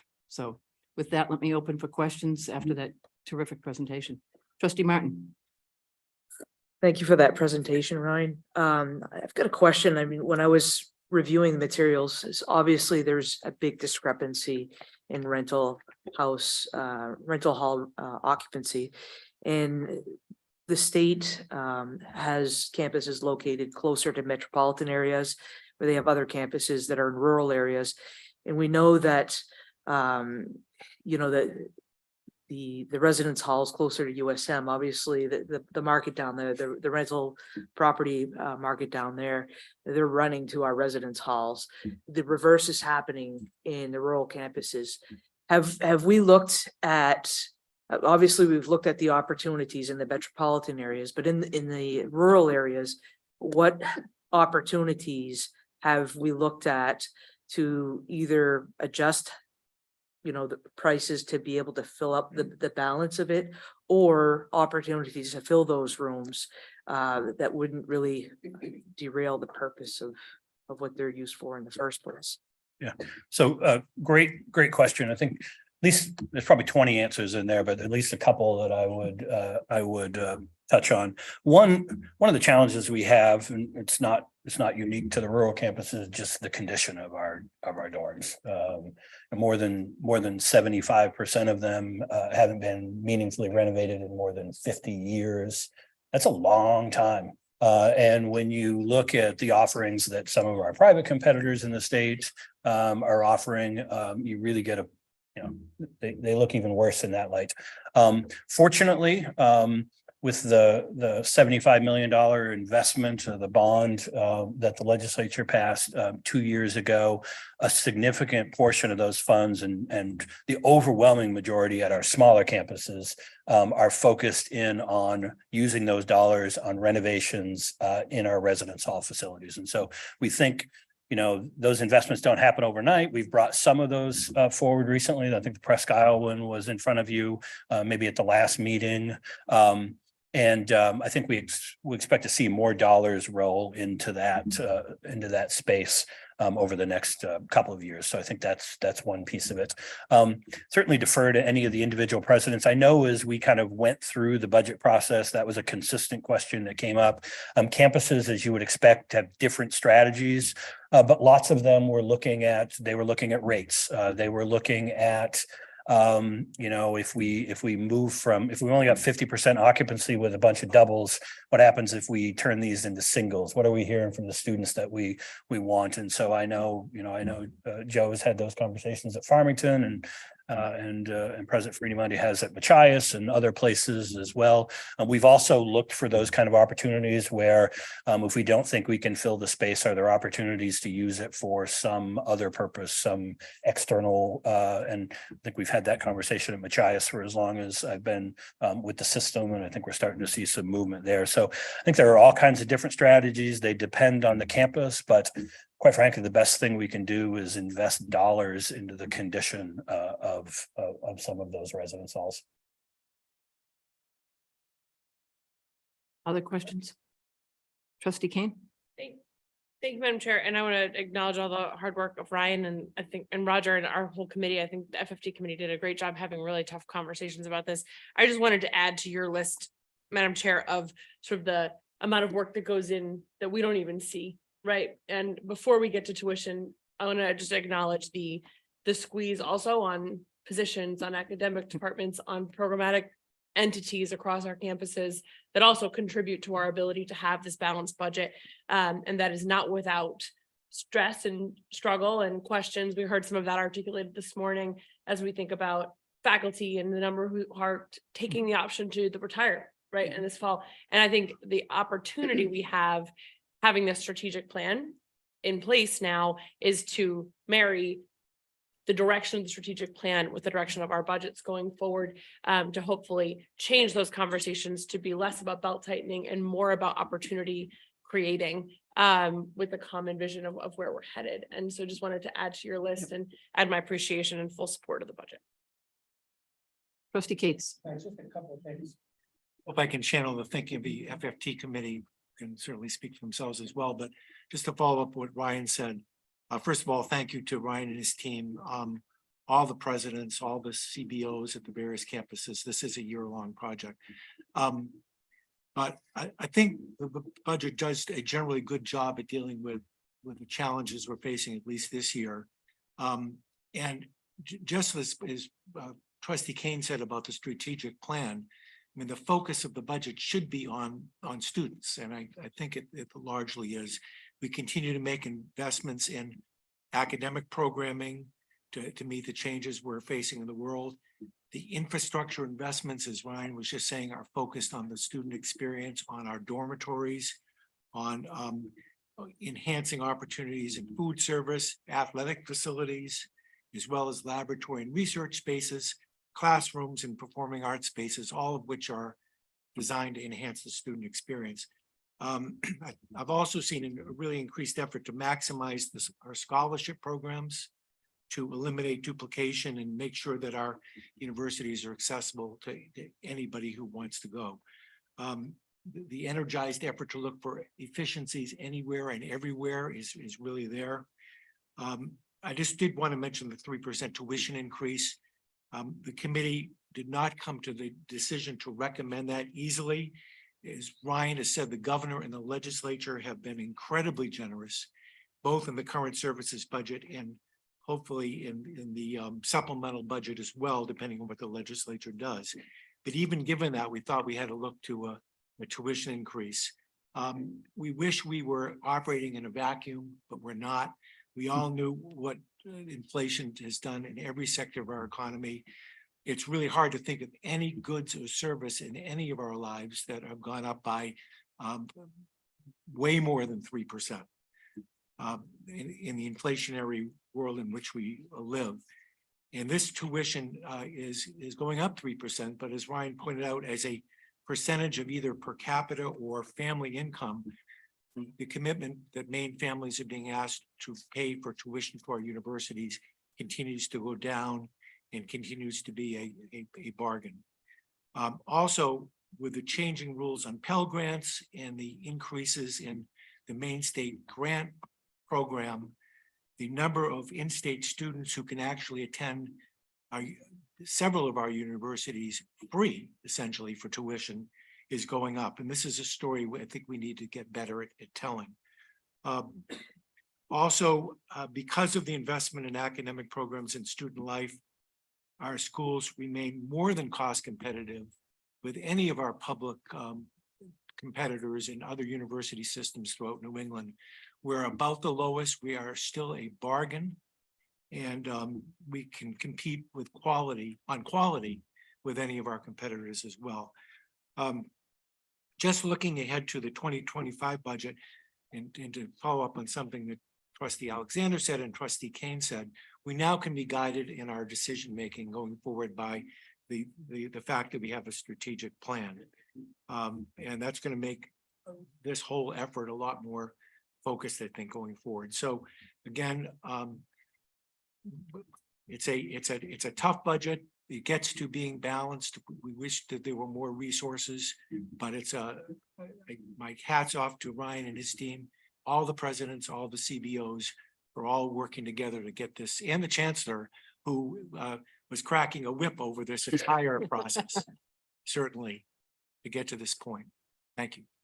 Thank you, Trustee Cates. That's eloquent and well put. And I think it's important to keep in mind that my understanding, the tuition increase equates to, depending on the campus, $250 to $500 a year per student. So just to keep that in perspective. Trustee Landry. Incredible amount of work here. And it may be embedded somewhere here, but overarching all of this, there's only so many ways this organization or any other can find enough efficiencies to fuel its growth. So clearly the emphasis is revenue, right?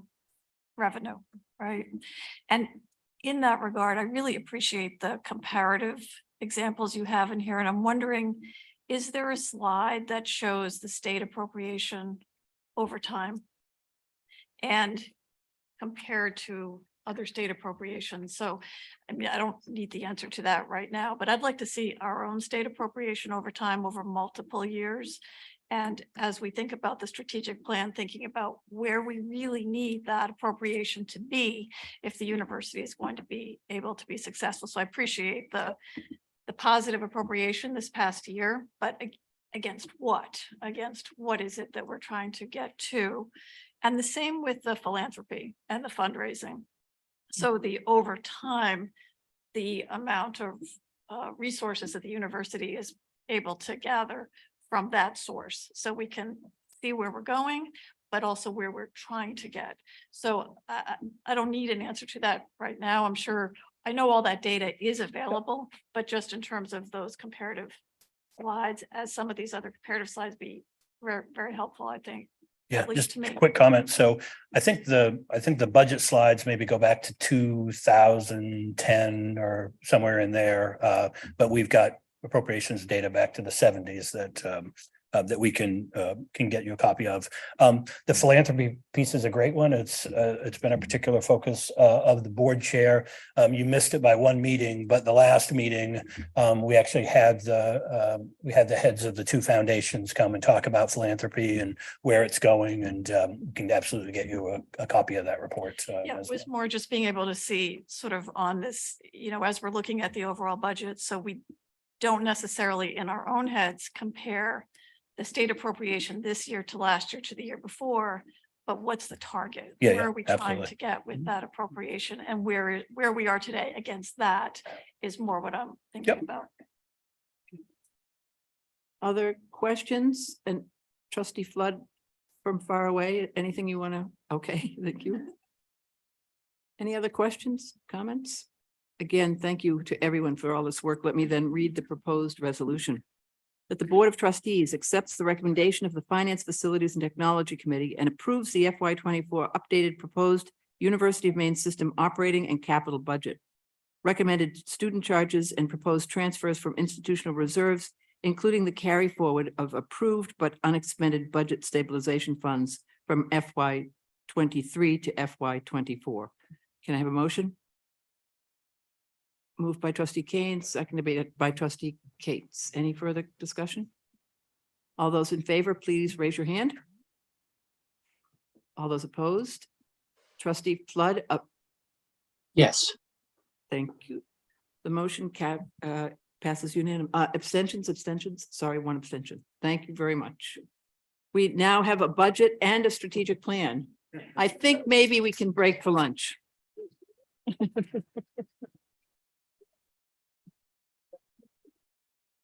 Why don't we break for lunch and come back at, what are we thinking? Quarter of? Okay.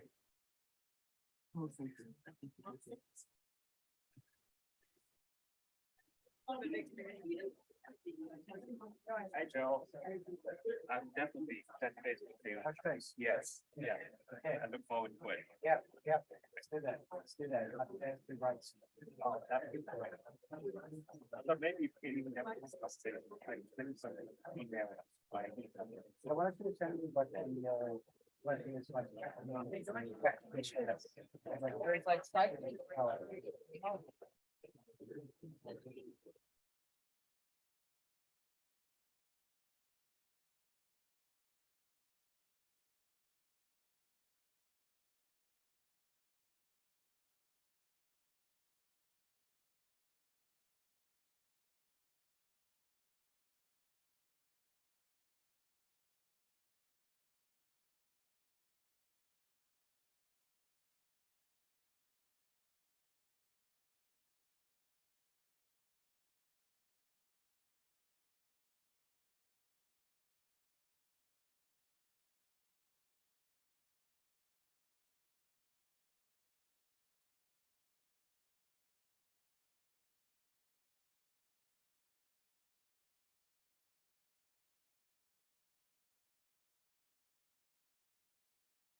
That's great. Good afternoon. Could we reconvene, please?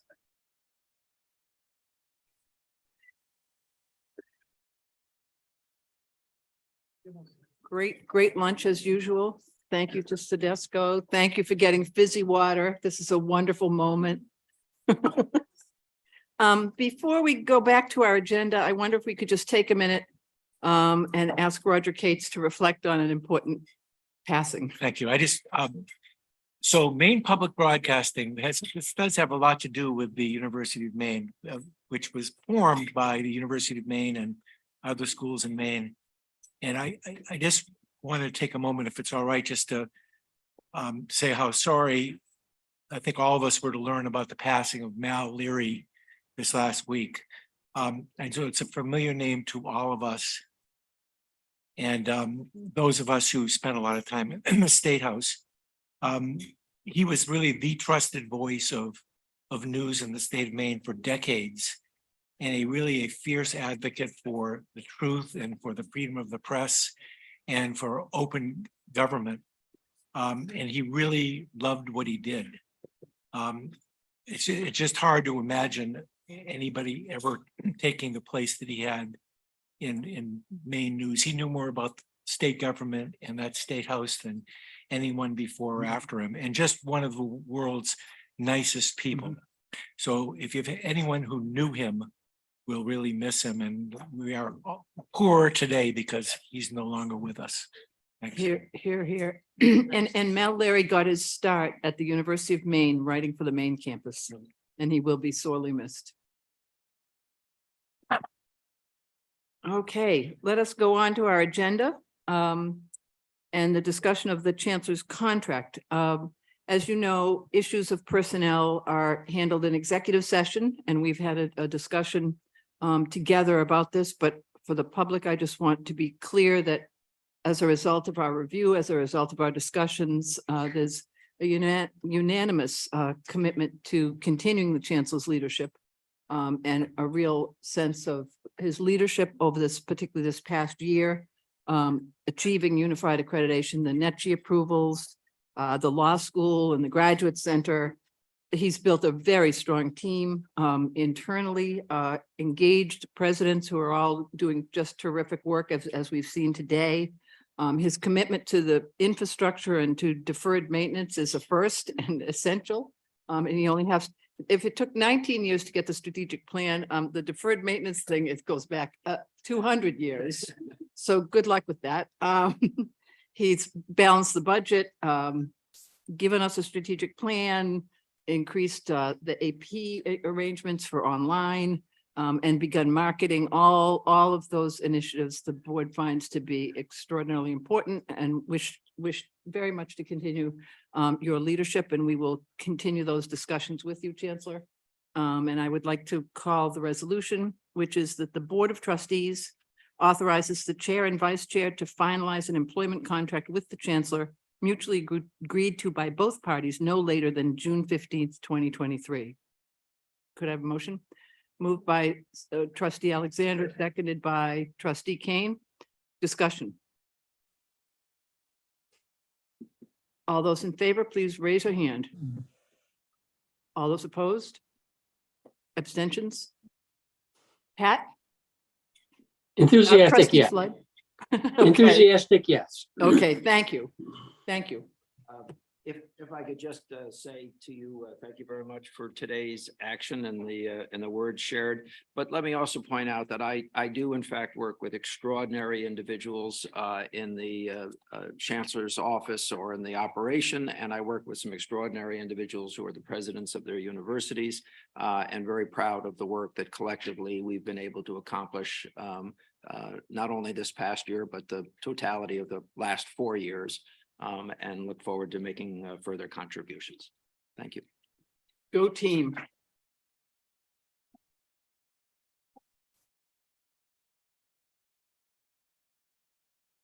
Okay, thank you. Our next item of business is the election of board officials. Trustee McMahon. The nominating committee, which consisted of myself as chair, trustee Kelly Martin and trustee Patrick Flood, called for nominations for chair and vice chair in an email of March 28th with an April 14th closing date. We, at the closing date, received one nomination for chair and one nomination for vice chair. In addition, one trustee nominated the same person for chair and for vice chair, should they be willing to serve. The nominating committee met on the 28th of April and proposes the following slate of officers. For chair, trustee Trish Riley; for vice chair, trustee Lisa Ames. And that is a motion from the nominating committee. Thank you. Can I have a second to that motion? Seconded by trustee Kane. Any comments besides from us? Any comments? Questions? All those in favor? All those opposed? Abstentions? And trustee Flood? Again, enthusiastic, yes. Well, thank you. I think we're grateful for your continued support, and we'll do our best.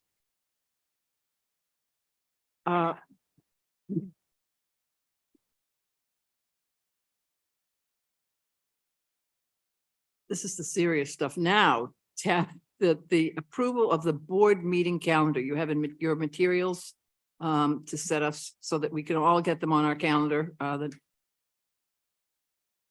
Everybody's seen it. Could I have a motion to approve the calendar for the next 2 years? So moved. Trustee Michaud, seconded by trustee Kane. All those, any comments on, all those in favor? All those opposed? Abstentions? Trustee Flood? Yes. Great, thank you.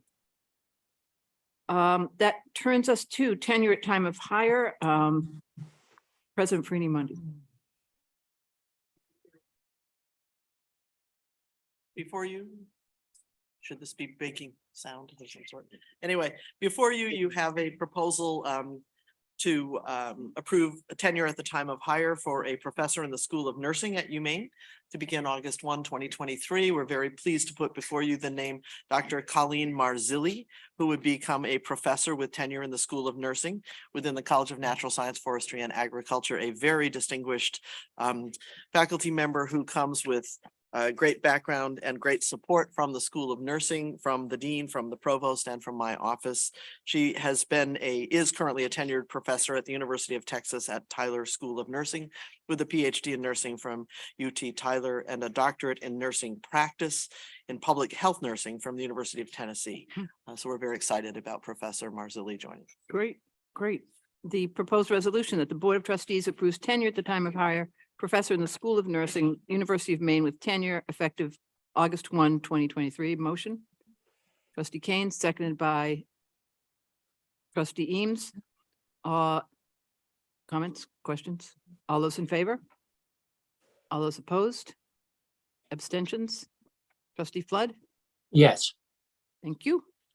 And we have a Department of English tenure. Yes, I'm also pleased to put before you a resolution recommending that you approve tenure at the time of hire for Dr. Megan Walsh, who is the Dean and Campus Director of the University of Maine at Machias. Our proposal is that she be awarded tenure at the rank of professor in the Department of English at the University of Maine. This nomination has the support of the peer committee, the chair of the English department, the dean, and the provost. Dr. Walsh is a scholar of early American literature and book history with a PhD in English from Temple University and was a professor of English at St. Bonaventure. Great, thank you. That the Board of Trustees accepts the recommendation of the Academic and Student Affairs Committee to approve tenure at the time of hire, professor in the Department of English at the University of Maine with tenure effective December 19th, 2022. Moved by trustee Alexander, seconded by trustee Martin. All those in favor? All those opposed? Abstentions? Trustee Flood? Yes. Great, thank you. Congratulations. And Megan is here. Congratulations.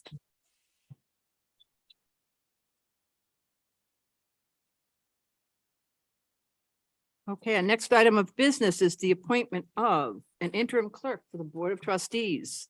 You met Kayla Flewelling earlier today. And the motion is that the Board of Trustees appoints and directs that Caleb Welling to be sworn in as clerk of the University of Maine System Board of Trustees effective June 2nd, 2023, and to serve at the pleasure of the trustees. Could I have a motion? Trustee Martin, seconded by trustee Kane. Any discussion? All those in favor? All those opposed? Abstentions? Trustee Flood.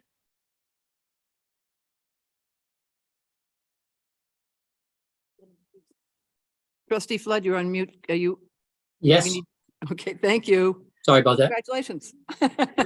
Thank you. Thank you for trying to help us out here. Next, we have a series of leases that reflect, again, some of the extraordinary work going on in our campuses. Tab 15 is lease authorization for the marketplace. President Zekas in Augusta. Thank you.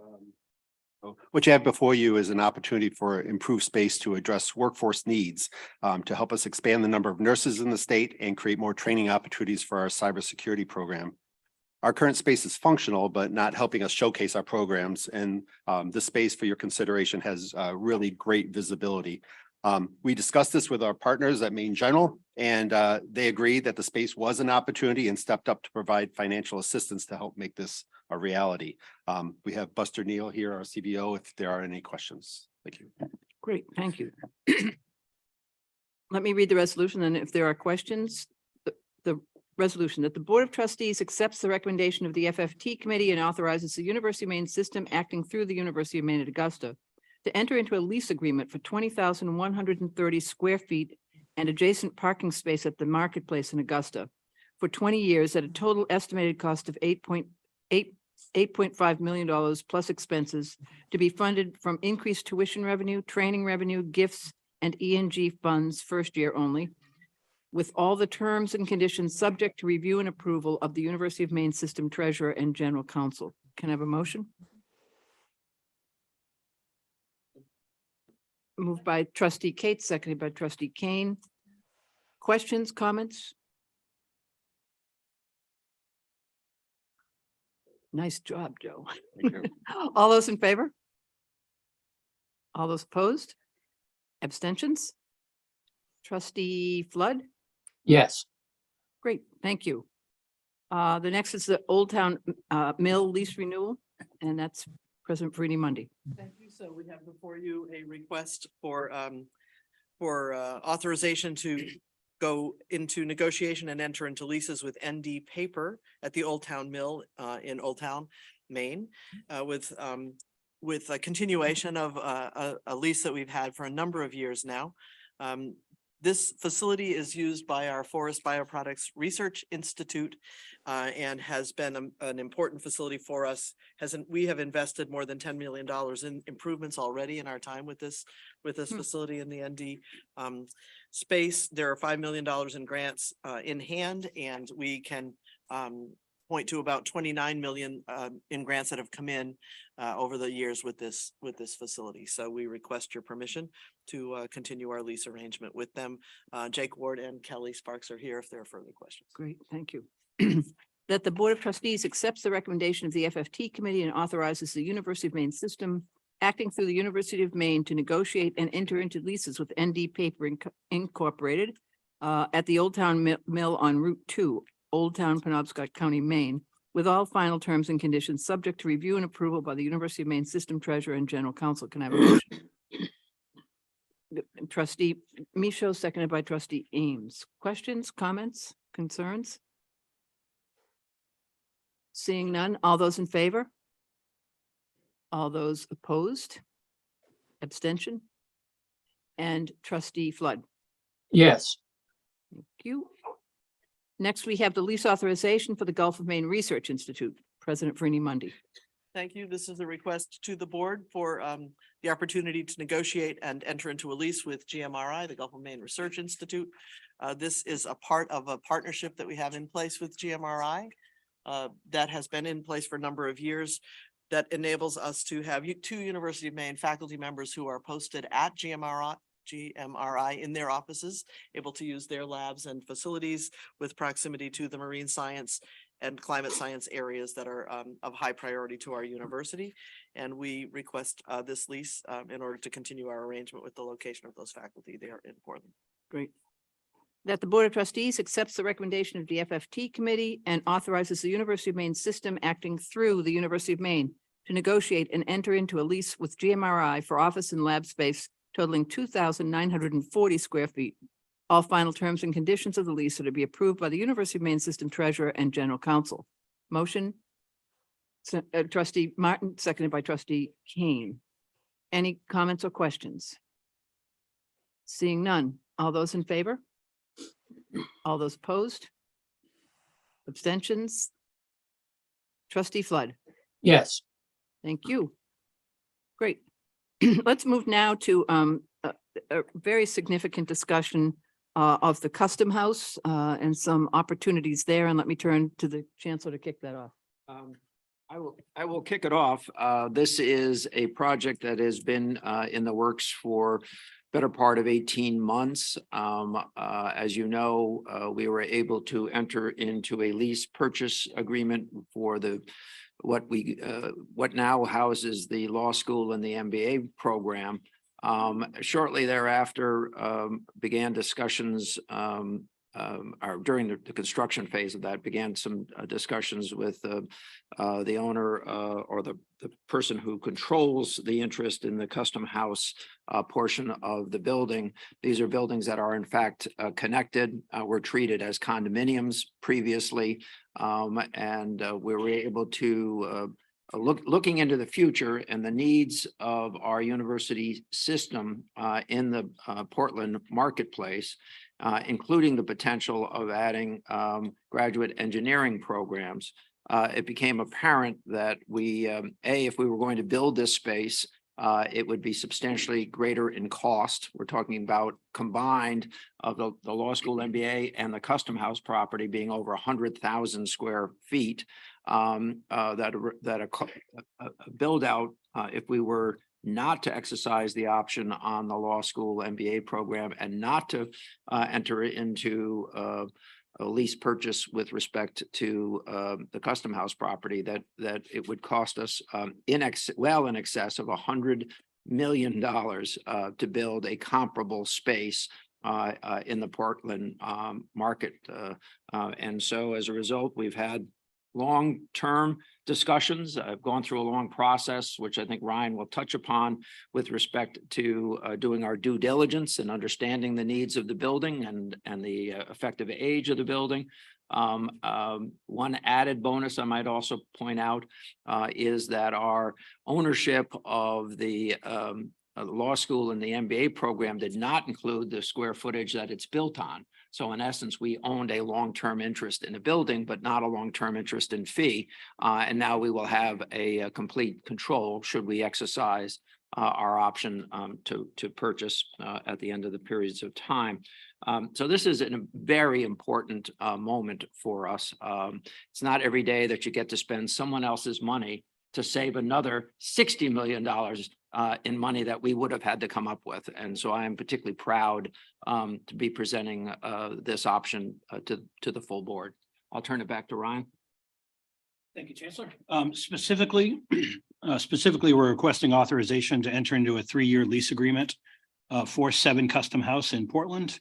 The property is 67,000 square feet of commercial building located adjacent to 304th Street, where the main law school is. Annual lease costs will not exceed $800,000 per year for rent of roughly 35,000 square feet. Additional expenses, including common area maintenance and maintenance of UMS space, will also be included in the operating budget. $5 million in funding for renovations at 7 Custom House will be funded through the deferred maintenance bond approved by the legislature. The space will provide more opportunities for campuses to collaborate across educational disciplines to support the need for education and skilled workforce. As the Chancellor noted, prior to the completion of the 3rd lease year, or within a 3-month notice from the landlord, UMS will have the option to purchase the entire property, which includes the land below 304th Street. The purchase includes the accompanying retail leases of approximately 19,000 square feet and the subsequent income. This income will be used to offset UMS costs and our portion and their portion of the building space. Funding for this purchase has been secured through a grant, the Harold Alfond Foundation. As the Chancellor noted, we had previously explored constructing a similar building in Portland for the Professional Graduate Center. The projected cost of an 85,000 square foot building would exceed $115 million. Therefore, this lease and the purchase option, the most cost-effective measure supported by the campus presidents, the general counsel, and the UMS treasurer. Thank you. I'll read the resolution. This has been deliberated for a long while. That the Board of Trustees accepts the recommendation of the FFT committee and authorizes the University of Maine system to enter into a lease agreement with a purchase option for the property located at 7 Custom House Street, Portland, Maine, with all final terms subject to review and approval of the University of Maine system treasurer and general counsel. Could I have a motion? Moved by Trustee Kane, seconded by Trustee Cates. Discussion? Questions? Seeing none? Oh, Barbara, sorry, Trustee Alexander. Presume the FFT engaged in significant discussions about this proposal during its meetings. Significant is, if you mean basically every week for about 6 months, the answer is yes. Well, that's what I thought the public record should reflect, that this was not this has been a long-standing investigation of the pros and cons, and a lot of due diligence has been done with regard to the evaluation of the property, the building's construction and facility itself. And I just felt public needed to hear that directly. Thank you very much. There's been appraisals, there have been inspections, there have been pro formas done by Ryan's office of money in and money out during the lease term, money in, money out following the purchase option. And it makes all sorts of sense for all sorts of reasons, including financial. And I think one of the key questions was whether we could sustain this over time and where the revenues would come from various university programs moving in there. And I think we've been quite satisfied there that the due diligence is complete. And this is an affordable, a very good bargain, and one that we can afford over time. Any further questions or comments? I will call the question. All those in favor? All those opposed? Abstentions? Trustee Flood? Yes. Thank you. Can I just say, Please. at this moment, I would just like to thank Greg Powell and the entire board of the Alfond Foundation for their extraordinary assistance that they have lent to our institution with a $240 million commitment, and prior to that, a $7.5 million commitment to the establishment of the center, which will be housed in this complex as well. Joan Farini-Mundy, Ryan, and myself met with the board recently down in Florida to secure the agreement to stand by the $40 million gift toward a building to be built, to be modified to a purchase as you have just approved. So I want to thank them. And I have some paperwork I have to get them, but we'll take care of that. And thank you all for understanding this opportunity. And now that once we have a board vote, we can do the paperwork. So good. I think the next issue is the USM Center for the Arts. Did we vote?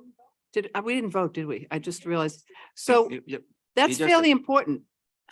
You did, you vote, we did. Okay. Yeah. See, we're just on a roll. No. Tracy Elliott. Yes, we're going to vote on you too. All righty. Thank you. So the resolution before you today is related to the USM Center for the Arts. And this was approved by the board in March, authorizing USM to expend up to $63 million for construction of the Center for the Arts on the Portland campus. And as you know, USM has 3 primary sources of funding for this project, including philanthropy, can't even say it, but with a goal of 29 million or more, of which 23.75 has been raised to date. Funding also includes an estimated $2 million or more from the future sale of USM real estate.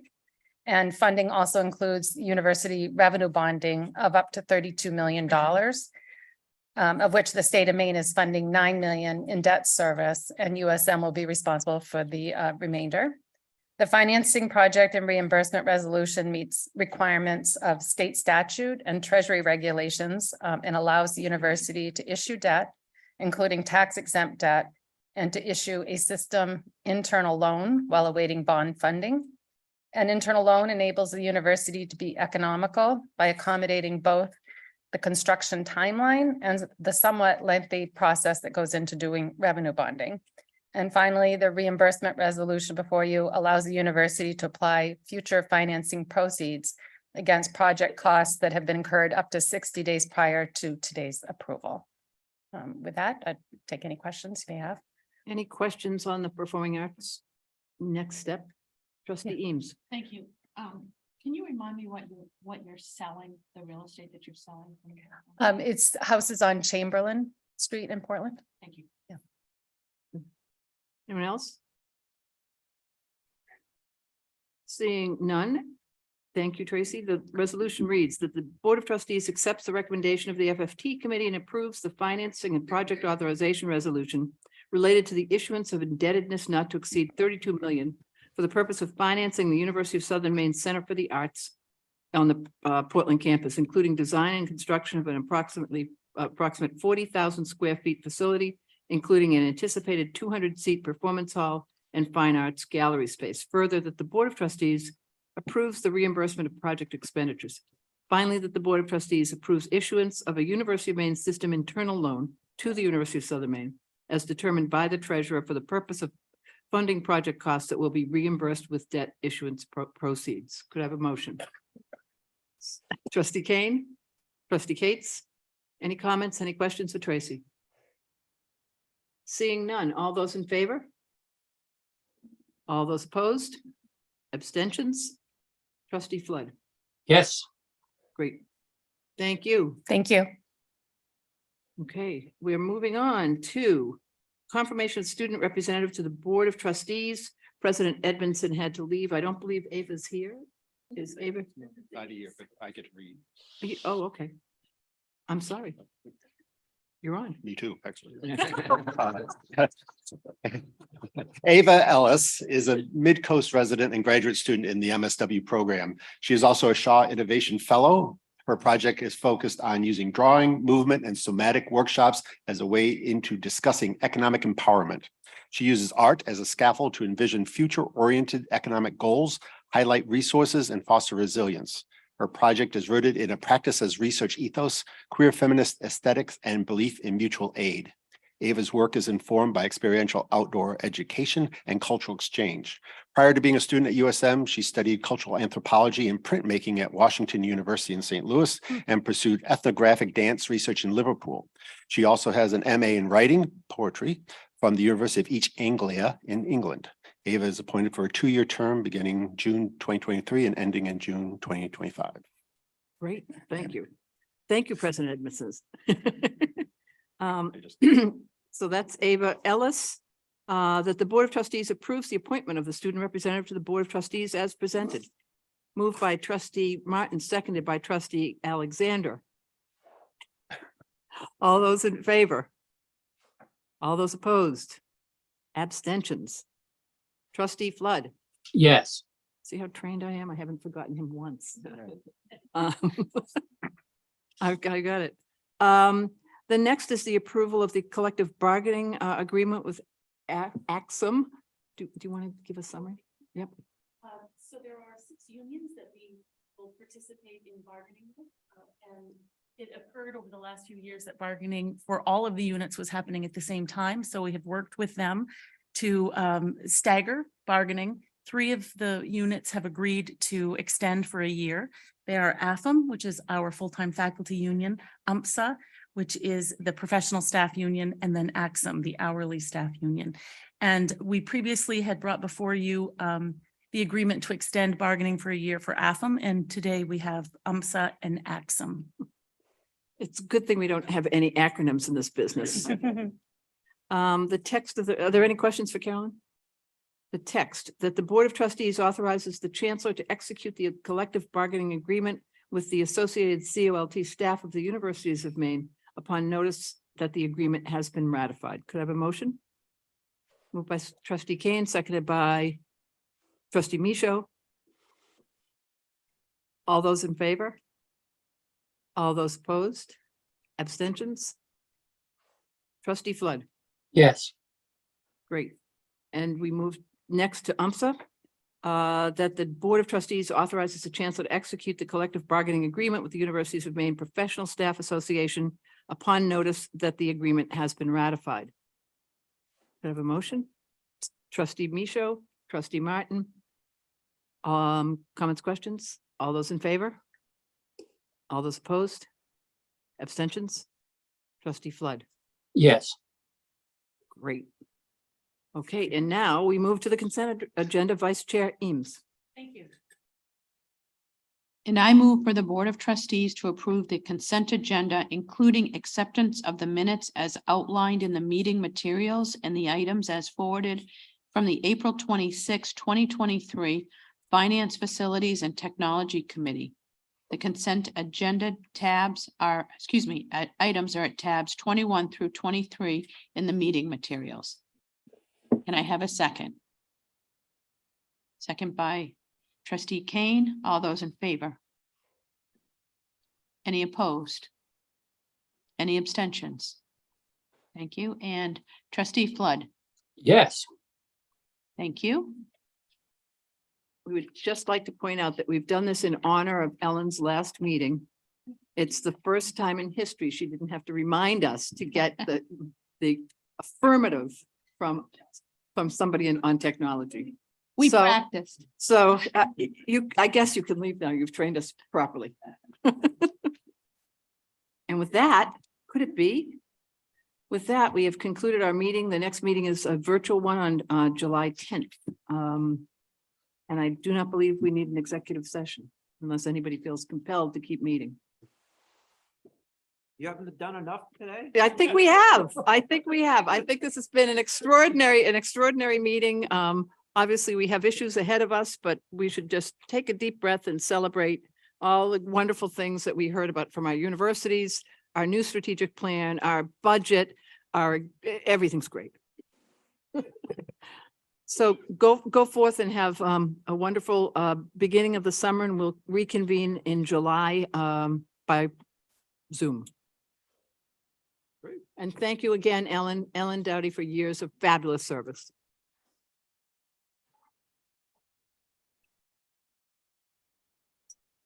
Almost an hour.